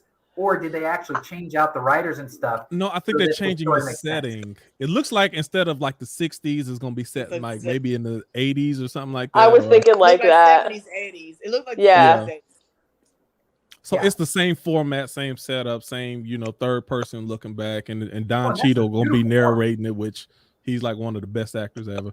And so it's going to be the same formula, but different family, different setting. Does it sound like different time period? Actually, it looks like it. It seems like I think Fred Savage is a part of that. He's one of the executives. Oh, is he? Now that I didn't know. Oh, that's badass. That's fucking cool. Okay. Well, that makes it even more. That makes it even more cool to me, is that he has his hand in it, right? And obviously gives the blessing to. Now you've got a whole generation of kids who's going to only know the Black Wonder Years, as opposed to we're going to have the blessing of knowing both Wonder Years. If it make it past the first season, that is. Yeah. But I don't think it's going to make it last. You better off. I wouldn't put it on regular TV. I would put that like straight to Netflix. You got a better. I keep seeing it on Hulu, so I don't know what it's coming on to. Well, realistically, nowadays regular TV on Peacock somewhere crazy. Right. But I'm saying regular TV will cut you off quicker. Like if they don't get the exact rating they're looking for, they'll just cut it. And fourth episode, they'll just cut it. Yeah, if you're smart, you skip regular TV altogether and you go for streaming platforms where you get to do a season at a time. Speaking of, where's the Ozarks at? I'm getting upset. Me too. Listen, I'm looking. I don't watch a whole lot of TV, but I'm looking forward to season 4 coming, boy. Ozarks was a great written show. Agree. And Agree. And it shows I think that was more authentic than a lot of shows because it showed that poor white class. Yeah. Very well. Yeah. Yeah. And, White trash doesn't get a whole lot of like exposure. Yeah. It was good. But I love Ozark. I mean, we all know that it's there, but for it to be the theme of that family, you know, and the total opposite to, you know, what he is and what he's trying to accomplish, like it was interesting. I didn't think I was gonna like it, and like I think maybe by the third episode I was like, oh, I'm gonna fucking binge this until it's over. I literally I just enjoy it. watched You it either love it or you don't. Did Yeah, you? I could watch it again. I could. I think I watched it because could. I want to be refreshed when it Right. came out, but I thought it would have came out by now. But I do want to highlight, as you see that I think it's Michael K. Williams passed that was on The Wire and on Lovecraft Country, and his battle with drug use and him being typecast. He really hated that he was typecast for roles. And that played a lot into his usage too. And it's just like, you know, sometimes they start typecasting characters, especially Black characters. As one way. Black Andy's got that super scar. There aren't many actors with a noticeable facial scar that aren't typecast. Because there's another Irish actor who's got a scar very similar, goes right across his face. He was on Sons of Anarchy. If you've ever seen that show, he's an Irish dude and he's got a giant scar in almost the exact same place. And he got it pretty much the same way. And he got into acting the same way. So they're very parallel as far as their storyline of how they got into it. And they've both been typecast very severely. He always plays a biker, a drug lord, or some sort of enforcer. And he's an Irish dude. He's never been able to play a single role that wasn't I break people's legs. So maybe we are judging beauty. Yeah, the scar does it. As soon as you've got a scar, they assume you must be tough and you're incapable of anything else. So if you're Black and you got the scar, you know, you're just SOL. You're going to be typecast as the tough guy forever. And Do you think that white people get typecast as much as Black actors and actresses do? Well, it depends on your look. Women do. Like, look at the Women guys. do? Definitely do. Yeah, think women so? do typecast, yep. If you've got a look that screams a certain personality type, like Steve Buscemi, goofy looking dude, right? Right. Danny DeVito, goofy looking dude. Right. If you're white, you can break out of it more because, like, Danny DeVito's actually played a romantic lead in movies before. The dude, he's a garden gnome, right? Right. He's gotten to play the romantic lead, like he's this, awesome romantic guy. And the girl in the movie was standard Hollywood pretty, and he's this troll, and they still put him in the leading role kind of thing, and didn't even like make fun of it. You don't see that as much. Now, who's the? Sometimes it's what you accept. Who's the dwarf guy who played in Game of Thrones? He plays in everything. Oh, Dinkus or Dingus or something. Yeah. And yes, he does do a good job. But I was gonna say Joe Pesci was another one. He always got that. Yeah.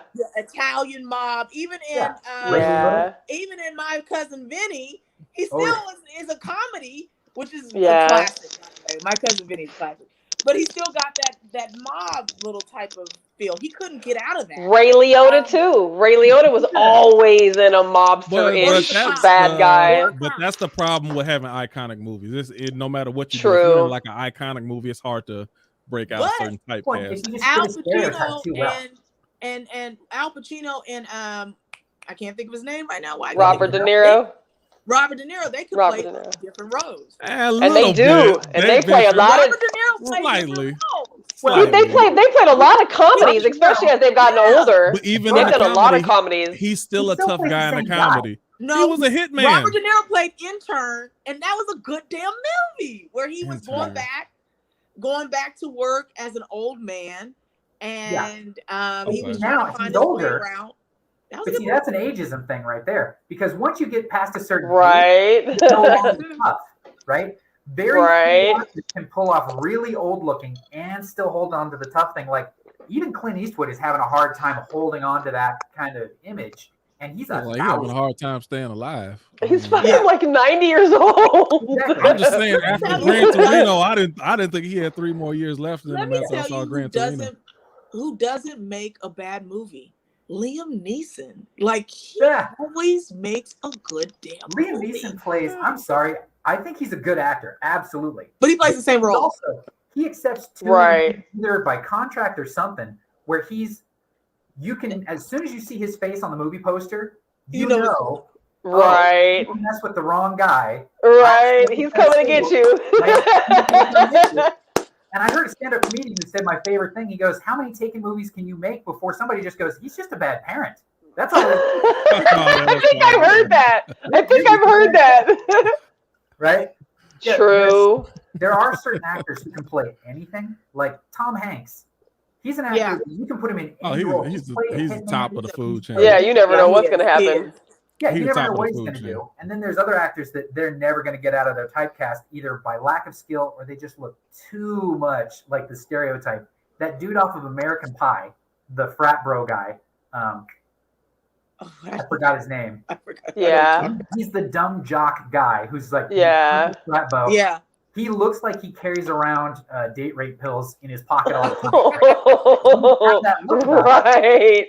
He's never going to play a rocket scientist. Right. Right. Play Apollo 13 like Tom Hanks gets to play because his face screams frat bro. Right. You just can't get out of certain looks. Yeah. Yeah. And I was looking at Megan Fox this past week, and I said she's always going to play that sexy, maybe little. She doesn't look like there's any thoughts going on there. I'm sorry. Yeah, like she's spacey a little bit. Yeah. But you get careful. Well, she plays the damsel in distress, like the save me, I can't take her any serious. That's the problem with women, though. If women hit this gap to where either you got to be the super sexy woman that y'all talking about, or you got to be somebody mama, but it's not a lot of in between. So you'll find a lot of people like Angela Bassett. She just had to disappear kind of for a while until she was old enough to be a believable mother. Yeah. Well, there's also because women have a huge issue in Hollywood of you're only in it for the looks. If you don't have insane talent, Charlize Theron. Yeah. Oh man. She's got a lot of talent, but there's also Megan Fox is not going to be one of those people right. who has a long lasting right. Or you got to be like the Jenny McCarthy. You got to be like comedian type of. Even if you're a comedian, how many old comedians? How many old female comedian actresses do you see? Only real old. Right, Kathy Bates is the only older actress. Well, and Kathy Bates has got mad skill. Is she a comedian though? Is she a comedian? When I think of Kathy Bates, I don't think of comedian. Comedic type stuff. She could do. Not really a comedian, but she can kind of do everything. She's her and Charlize Theron. That's the top of the food chain for me as far as actors. But what's so crazy is a Leonardo DiCaprio can just play. Oh, he's underrated. He don't get the credit he deserves. I agree. The one that kills me is I recently found out, everybody always talks about Leonardo doesn't have an Oscar, right? I recently found out that Gary Oldman Aviator. Does. And He Gary didn't get one for Aviator? Who? Gary Oldman? Gary Oldman? You don't know who Gary Oldman is. I do. I'm just having a hard time putting his face with his name, but I know exactly who you're talking about. I'm just two and two. Gary Oldman, because he's played everything. Yeah, he played. I'm trying to think. I know who you're talking about. Let me just double check. He doesn't have an award either, huh? Right. He does a lot of supporting roles. He does a lot of supporting roles, but he's been the protagonist in so many movies. Yes. He's been the protagonist in movies where that movie won a ton of awards, and he's one of the major reasons why the movie's so good. Like the classic movie, The Professional. It's one of those cult classics. Everybody's seen it, right?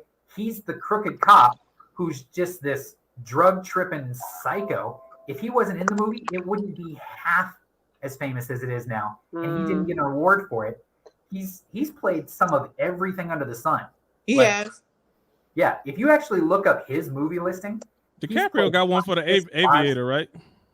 Maybe he got a supporting actor. I don't know. No, I thought he got one for the one where he was a fur trader and got eaten by the bear. Oh yeah, and the Revenant. I hadn't seen. I hated. That was a good one. I remember that one. I remember that one. As an Alaskan, I hated that movie because no one.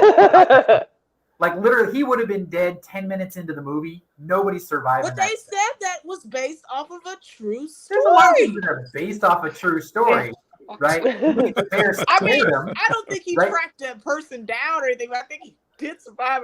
The guy supposedly survived a bear attack. But I remember that one. Like, The Revenant the thing is, the way the movie shows it, if you get attacked by a bear like the way they showed it, yeah, they showed it really good. As a medic and an Alaskan, he would have bled out. He would have had God, frostbite. Edward. Well, hell, Just let it go, man. There's always it was a miracle, Edward. It's a miracle that They anyone said because believes. of the thaw from the snow, the freezing snow was able to do something. I don't Do you know. do that with sci-fi movies? You do that with the Avengers too, Well, Edward. with sci-fi, it's different because you're going into it. Now, I'll yell at sci-fi if they break their own rules, right? True. The idea of a movie I is agree. to belief, right? If you go into Stick a to movie, your own you go, rules, okay, right. I'm accepting the idea that vampires are Right. real, so I'm going to watch Right. Dracula, and I'm okay with it. But then if they go off and Dracula doesn't burn in sunlight, and all of a Right. sudden walking through walls and doing all this stuff that doesn't make sense to their own logic, Right. right? That's when I get mad at stuff, right? So No, I especially agree a with movie where it's supposed to be based in reality, that's where I get really like, oh, it's based on a true story. That water is glacier water. He hits that in 4 minutes before hypothermia. He lost for like a month, right? I'm dragging myself. Right. Right. Knowing damn well, Yeah. no, they don't give Russians a bottle of vodka when they go out in the wilderness for nothing. Shit. Yeah. Don't get me wrong, Quentin. I am a huge judge. No, you know. Let me tell you something. I never even watched it because I didn't have to. What was the Blair Witch Project? Remember the first one that came out, Yep. and everybody thought it was real, and I'm I like, fell oh, for that. that ain't real. You know why? Because I used to have a camcorder. I used to take my camcorder out and I'm like, man, that battery don't last longer than 45 minutes. Right. Even if you got 2 or 3 of them, that battery don't last that long.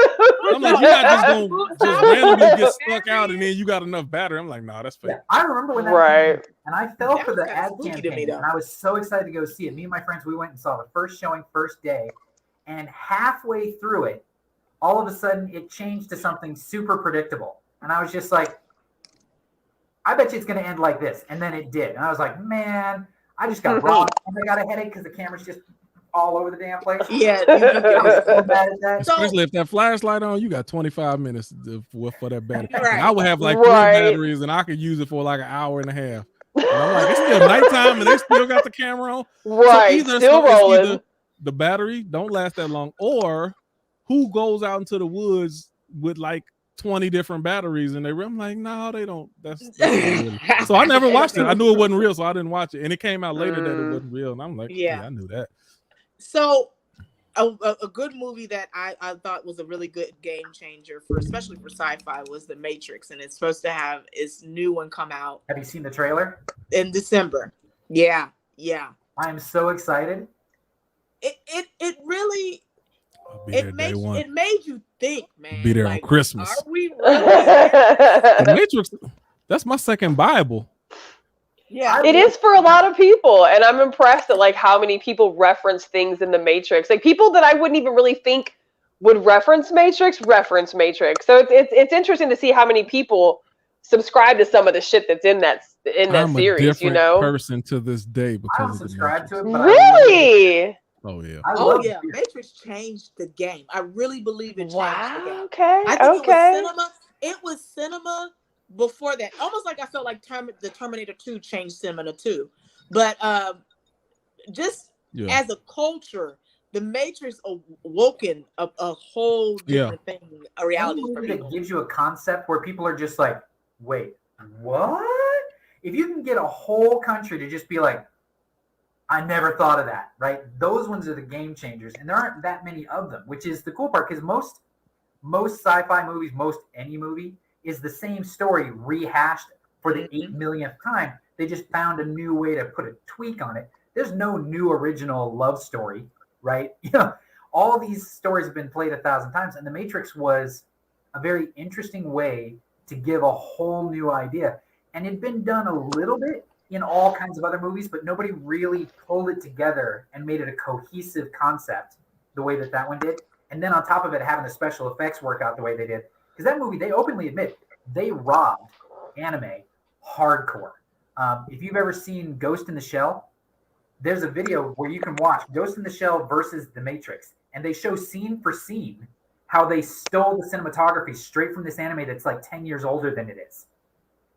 And it's crazy. Oh yeah, the fight scenes in the hallway where they've got the pillars getting knocked down, the whole way that they like picked them up with the hooks and all this kind of stuff, plugged into the machines, all of that stuff, it's not original either. They stole it from an anime.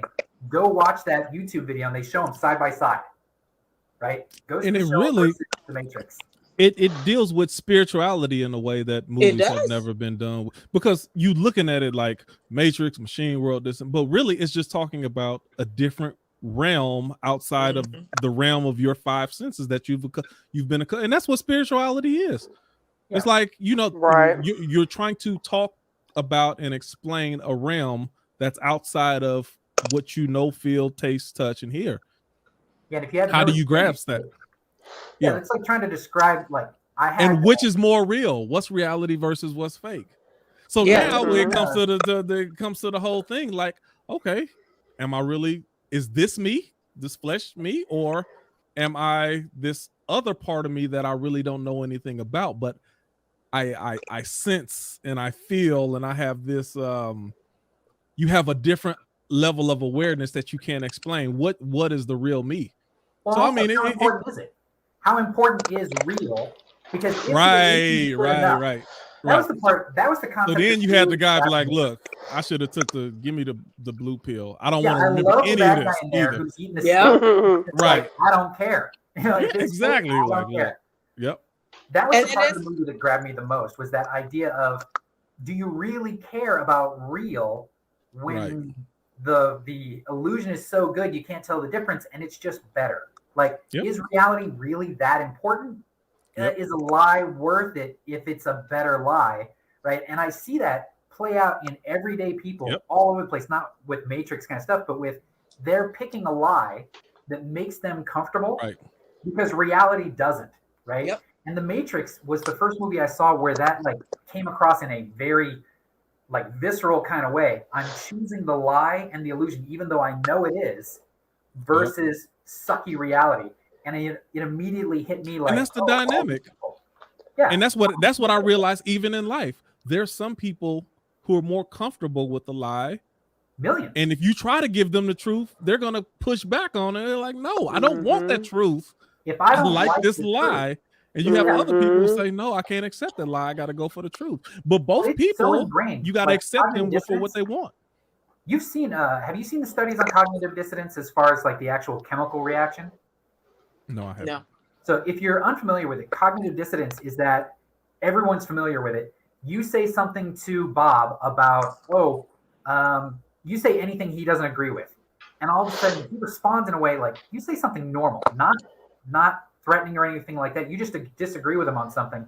And his reaction is almost violent. Like, oh, how dare you, right?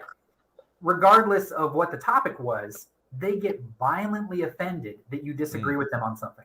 Cognitive dissonance is there's an actual mental disorder. Disorder is kind of a heavy word for it, but there's a chemical difference between how your brain works when you're raised to think based on evidence and changing data, right? Because the chemicals in your brain will ride on the top. I'm using the most generic terms, but imagine all your synapses are like on a little highway, right? They're on top of your brain because they have to shuck and jive and move around. New evidence comes in. Oh, we got to change how we think because this new evidence means something new. Oh, what does this mean to us? Now we got to change the way we look at it. Science-based, evidence-based thinking, you have to have your chemicals able to move around. If you're raised with a thought pattern of this is just how it is, don't ask questions, right? And they see it a lot in deeply like cult upbringings, deeply religious, or anything where don't ask questions. It just is what it is. It doesn't have to make sense. You just do what you're told, right? Those chemicals never have to move around. So they go back and forth and they actually dig a rut into your brain and they cause like a little cavern. So the chemicals are in this little divot moving around. When you throw in a new thought, it doesn't have anywhere to go and it bumps into that. And a chemical reaction, just like fight or flight, The chemical reaction you get when you're physically threatened is what happens when their brain chemistry can't get out of there. It's blocked off and it's trapped because these walls, it's just been grooving its way in with. Just do what you're told and don't think, right? So it hits that wall, and the chemicals of, oh my God, we're physically being threatened, get produced in your brain. And that's why they get so violent over dumb shit. You're like, why are you reacting like this? Like, if I don't believe I've seen it happen so many times. Yeah, and you know what? It was so crazy. And probably within myself at some points in time too. Go ahead. I was thinking about this. I go to therapy for anger, right? And people think of anger in a form of words, yelling, and violence. But anger is so much more than that. Anger is being withdrawn because somebody doesn't agree with you, or you don't agree with somebody. It could be certain behaviors that you are self-inflict on yourself, pain. And so I was like thinking about how you can use anger and do a really a show just based off anger, and how people are use anger where it's you're trying to get back at somebody for wronging you, or you do this. It's so many layers to anger. And I was like, wow, the way we process stuff in our that would mind. make a great movie. Do like Love Actually, where they had all the different versions of love. Do like Mad Actually, right? And it's just the rage and hate, all these different levels and different life scenarios. That was one of my favorite things about, I love movies where they explore different versions of the same concept. So Love Actually is like, I'm sure everybody's seen that one. Holiday classic. If you haven't seen it, it's a good one, even if you're not into romantic comedies.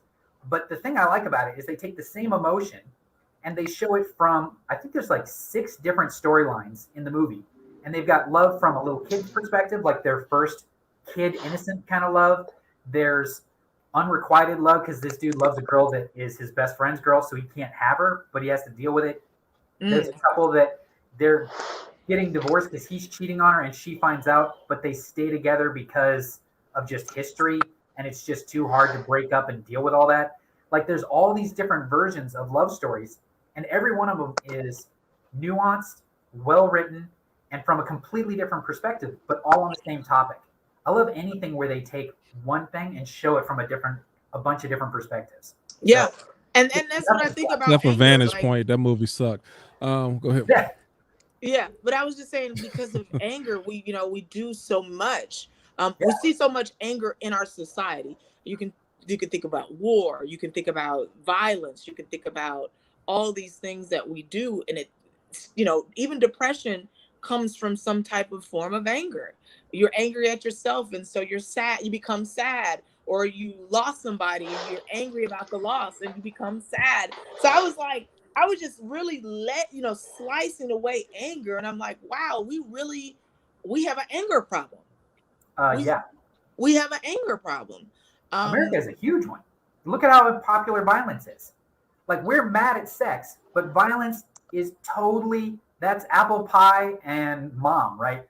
You can watch The Walking Dead with your children, right? Brains are getting blown out. Zombies are eating faces. Nobody's going to. I like The Walking Dead.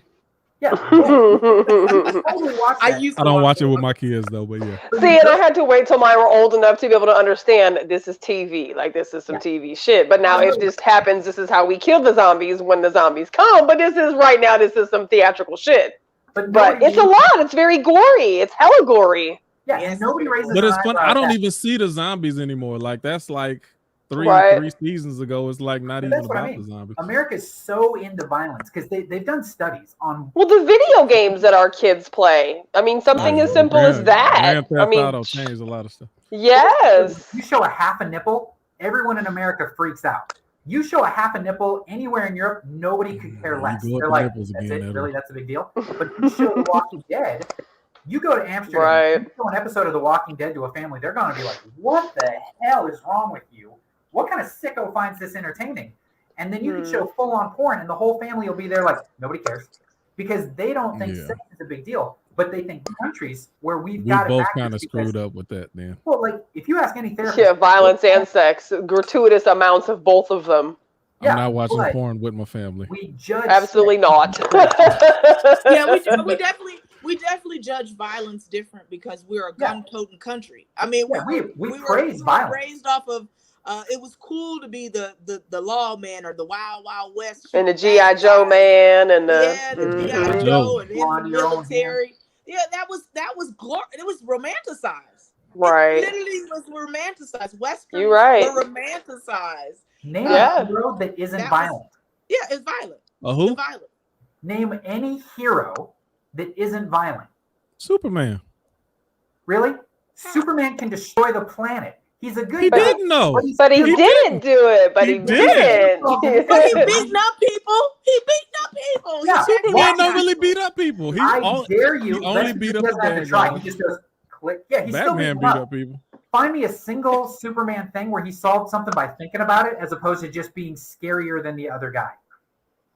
The fact that they couldn't beat him up, being unable to be beaten by violence is an act of violence itself. America is only in charge because no one can beat us. We don't have to nuke another country. We've done it once, right? No one fucks with us only because we've proven we're psychotic to the point of we don't care. America doesn't have any moral standing. History of this earth, we're the only one who's ever nuked another country. We have no moral high ground to stand on. We're not the number one at anything of any value, but we are in charge of the world because we have proven we will lead you without thinking twice. Olympics. We up there in the Olympics. But that's gladiator type of wildness. You know, that it's still no, it ain't. Have you seen synchronized swimming? It's art. Gymnastics. But I mean, you think of sports like football, it's very, very violent, and we excited when they. It's carnal. They're like smashing into each other intentionally. Yeah, boxing, MMA, hockey. Yes, all the the fighting in hockey. Mm-hmm. We love that stuff. That's what makes the sports even better. We live and breathe on violence. It's the American way. It's more American than anything else. Violence is our bread and butter. Damn, that's so sad. It's crazy. Yeah, and we're an angry culture. We're an angry culture. So ain't that what they did in Rome? What didn't they the Colosseum was to give the masses their fill of violence in order to keep them in. And I don't know. I'm just that's what I heard off of Gladiator. The movie Gladiator. He said we're gonna bring the Coliseum. The Gladiators. Yeah, keep everybody in. You know, that just keeps that entertainment, that form. They get their blood sport. So are we that far away from Purge? Well, Purge is ridiculous. I think the Purge. I love the concept. Like the first movie was trash because they mention the concept and then do nothing with it. The second and third movie, they run with the concept. So those two are really worth watching because the concept is fascinating. Are you guys familiar with the Purge, Nikki and yes? Mm-hmm. Okay. They're coming out with the final Purge or something. I thought so. The one with the black, where they went into the black communities, I thought that was really realistic. My favorite one with the politician because it dove the most into why would a government ever agree to do this, and it does. They dive into we're getting rid of people that we don't like anyway. We're doing population control and we're scaring people to a certain degree. Aren't we doing that though, Edward? Aren't we doing that in the poor communities, giving them guns?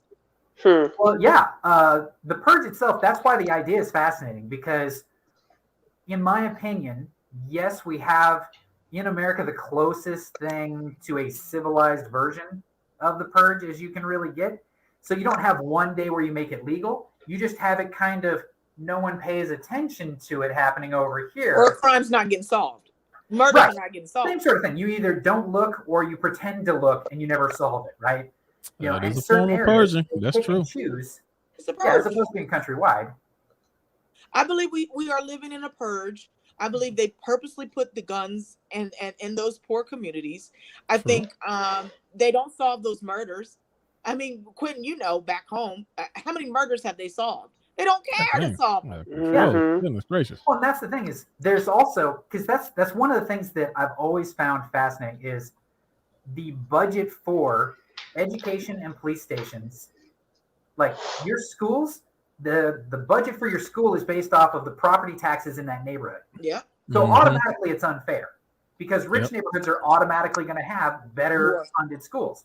If it's fair, you should have the same budget for everybody, right? Like law enforcement, how many cops, how well funded are the police stations in poor areas, right? They don't have much money, so they don't have a lot of resources spent on it. Beverly Hills, they have their own police department just for the section with the shops.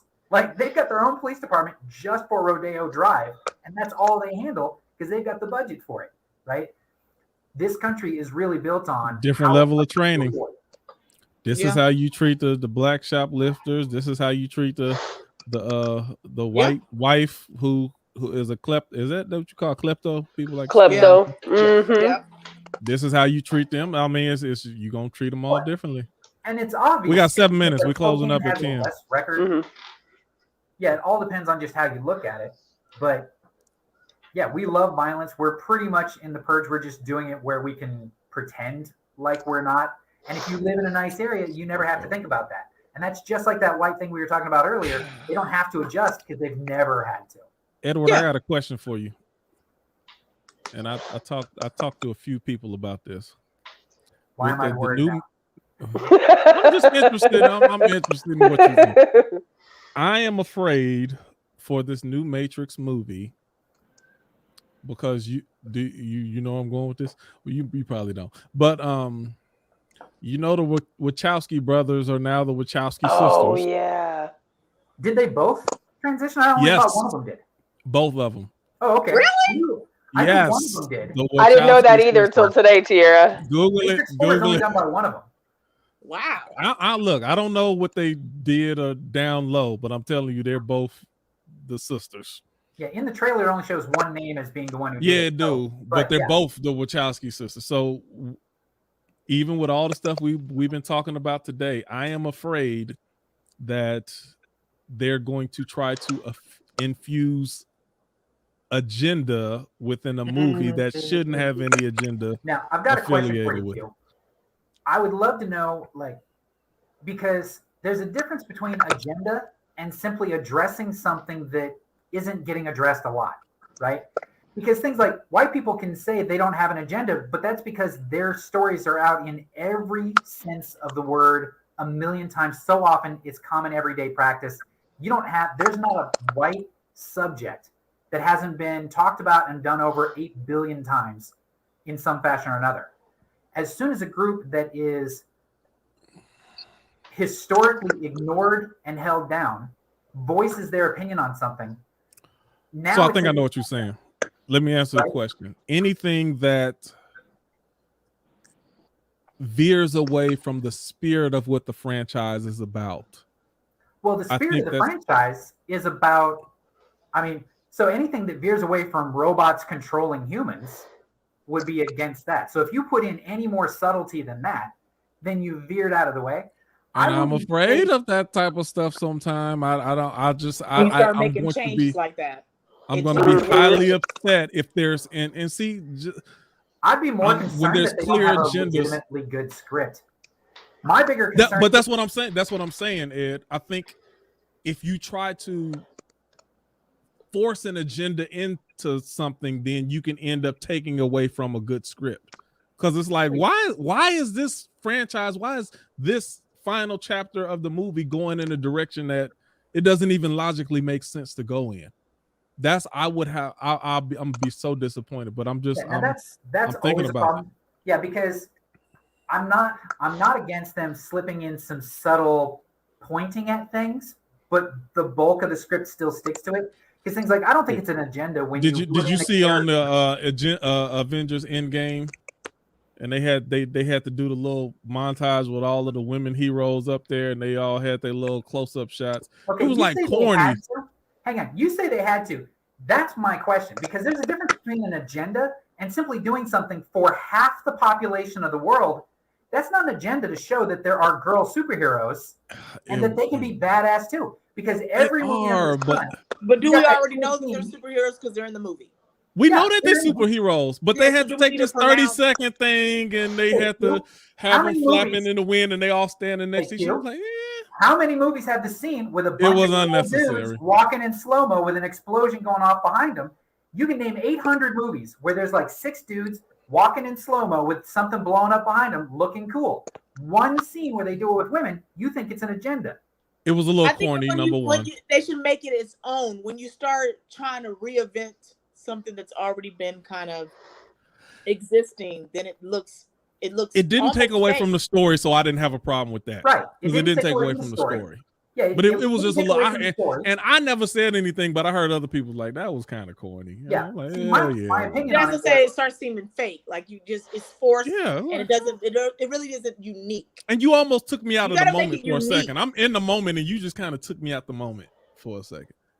I would say, like, if they pushed it further and tried to like throw in like a speech or something like that, where the girls are like, "Oh, screw you guys," or something, something where they really like overdid it. But they just had one scene.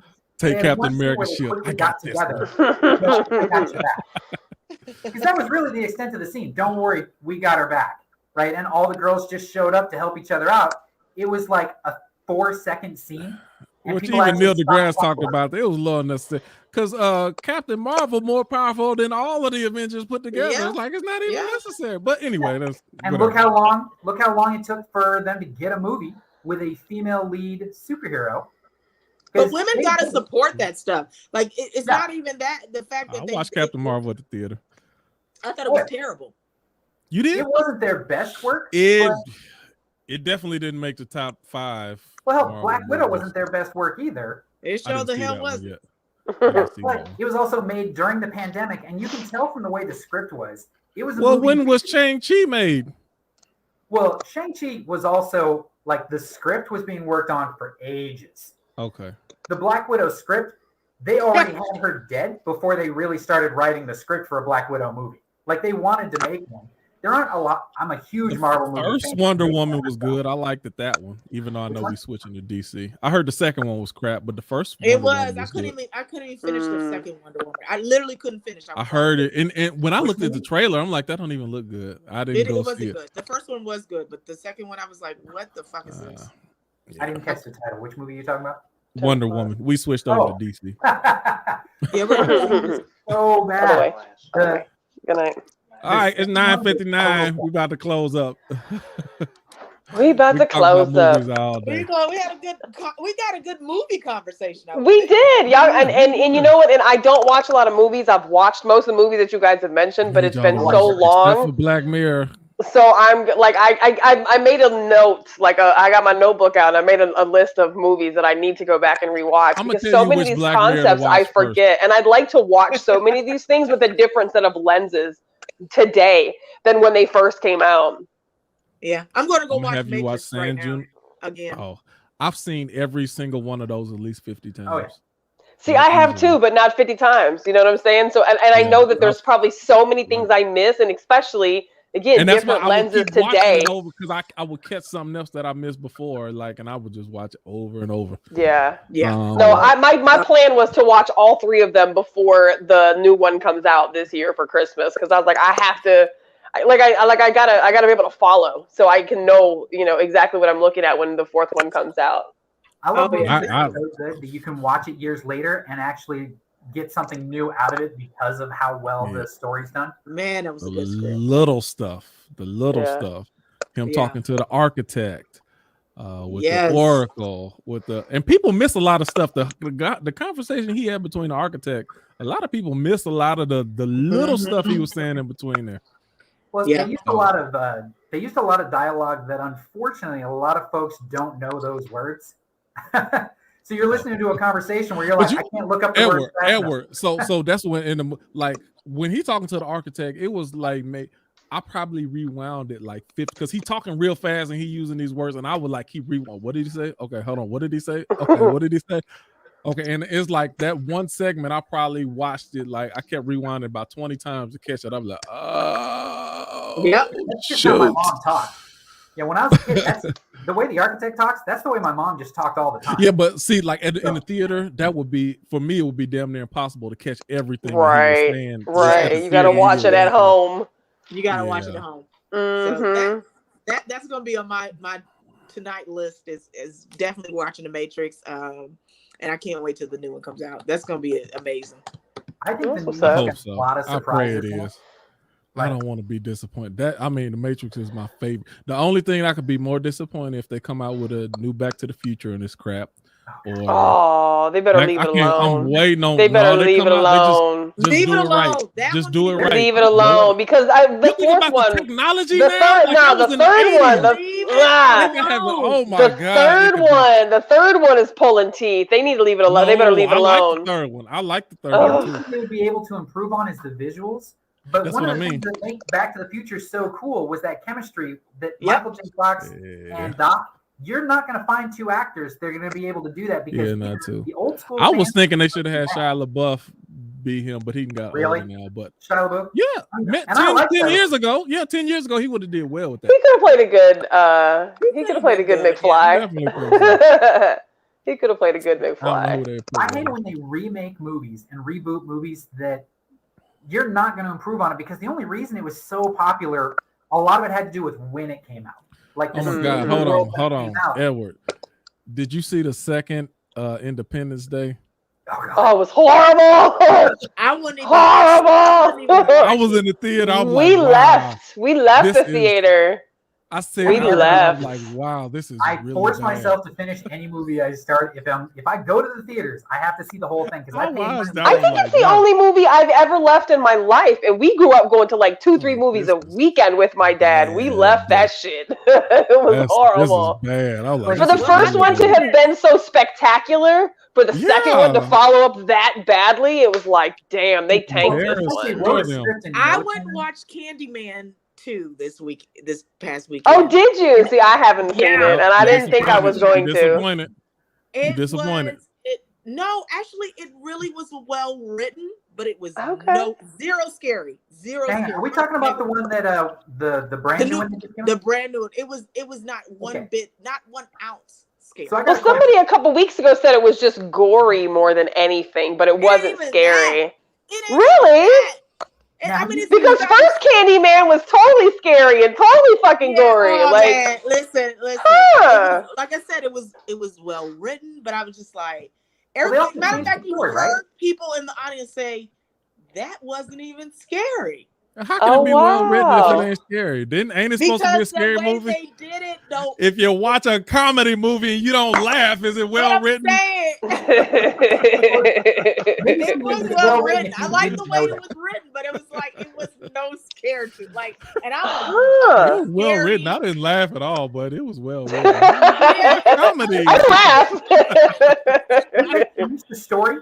Didn't they change the story? Good. The story was good. The way I was like, oh, they really tied in the two, but I was just like, no, it wasn't scary. And I'm a scary fanatic. Like Halloween come around, I'm watching all the scary movies. I love scary movies. Oh my God, my daughter's the same way. Cash is the same way. I even signed up for this thing to be a critic of some scary movies at that time. Like literally, I'm trying. I don't know if I'll get the to do it, but that's literally how I love scary movies. Send me a link to that because I want to join in on that. I'll have to find it. I'm telling you. I watch every scary movie that comes out. I've seen everything, and I will break it down. Ooh, not me. Oh, I need to send this to you. I will send not it me. Not me. So you can have it. Oh God. So all right, I apologize. So funny. I'm the one. No, it's all good. It's all good. And then I kept the conversation going. That was my fault. All right. That was on me. You got anything else, Nikki? I don't. Thanks for the people that showed up tonight. Thanks y'all for being a part of the conversation and the people that are in the chat. I saw lots of comments going in there. Sorry we didn't get to all of those, but always your feedback is greatly appreciated, even if we don't address them online. As we go back and rewatch the video throughout the course of the week, we always engage in the comments too. So I appreciate y'all for tuning in tonight. This will be pushed over to our YouTube channel. So as I said in the beginning, if y'all haven't subscribed to our YouTube channel, please subscribe to our YouTube channel. We will happily follow your channel as well. It's Free Thinkers Worldwide on YouTube. I am still in jail until, I know, I got sometime next week. I think I got 5 more days left. Okay, so I'll be able. I don't know what happened. It won't show me like what I actually said or what I posted. So I got a week. So I got 5 days left. So Yeah, I'm totally not on Facebook right now, but we will definitely get this pushed to the Free Thinkers page, and hopefully next week, yeah, by next Tuesday, we should be all up and running functionally and fine. And I think I want to talk about anger one of these next couple of I conversations think coming that would up. be a good conversation. Just how anger affects our life, and how that is synonymous in our lives, and you talking about going through therapy and shit like that, and myself as well. Just there's a book that I read years ago from Ernie Larson, and it's called From Anger to Forgiveness, and it's just, I mean, it's just a very poignant healing process. So I'm glad that you mentioned that, because I was like, damn, sometimes we kind of be pulling for topics, and I was like, I don't think we've had a topic on anger before. So maybe we'll try to pull that in next week. So if y'all will join us next week and chime in on some of that, I think that could be our topic next week. So any other topic ideas, of course, send them in to us. And that's it. Appreciate y'all for tuning in tonight. Thanks for having us. Good night, y'all.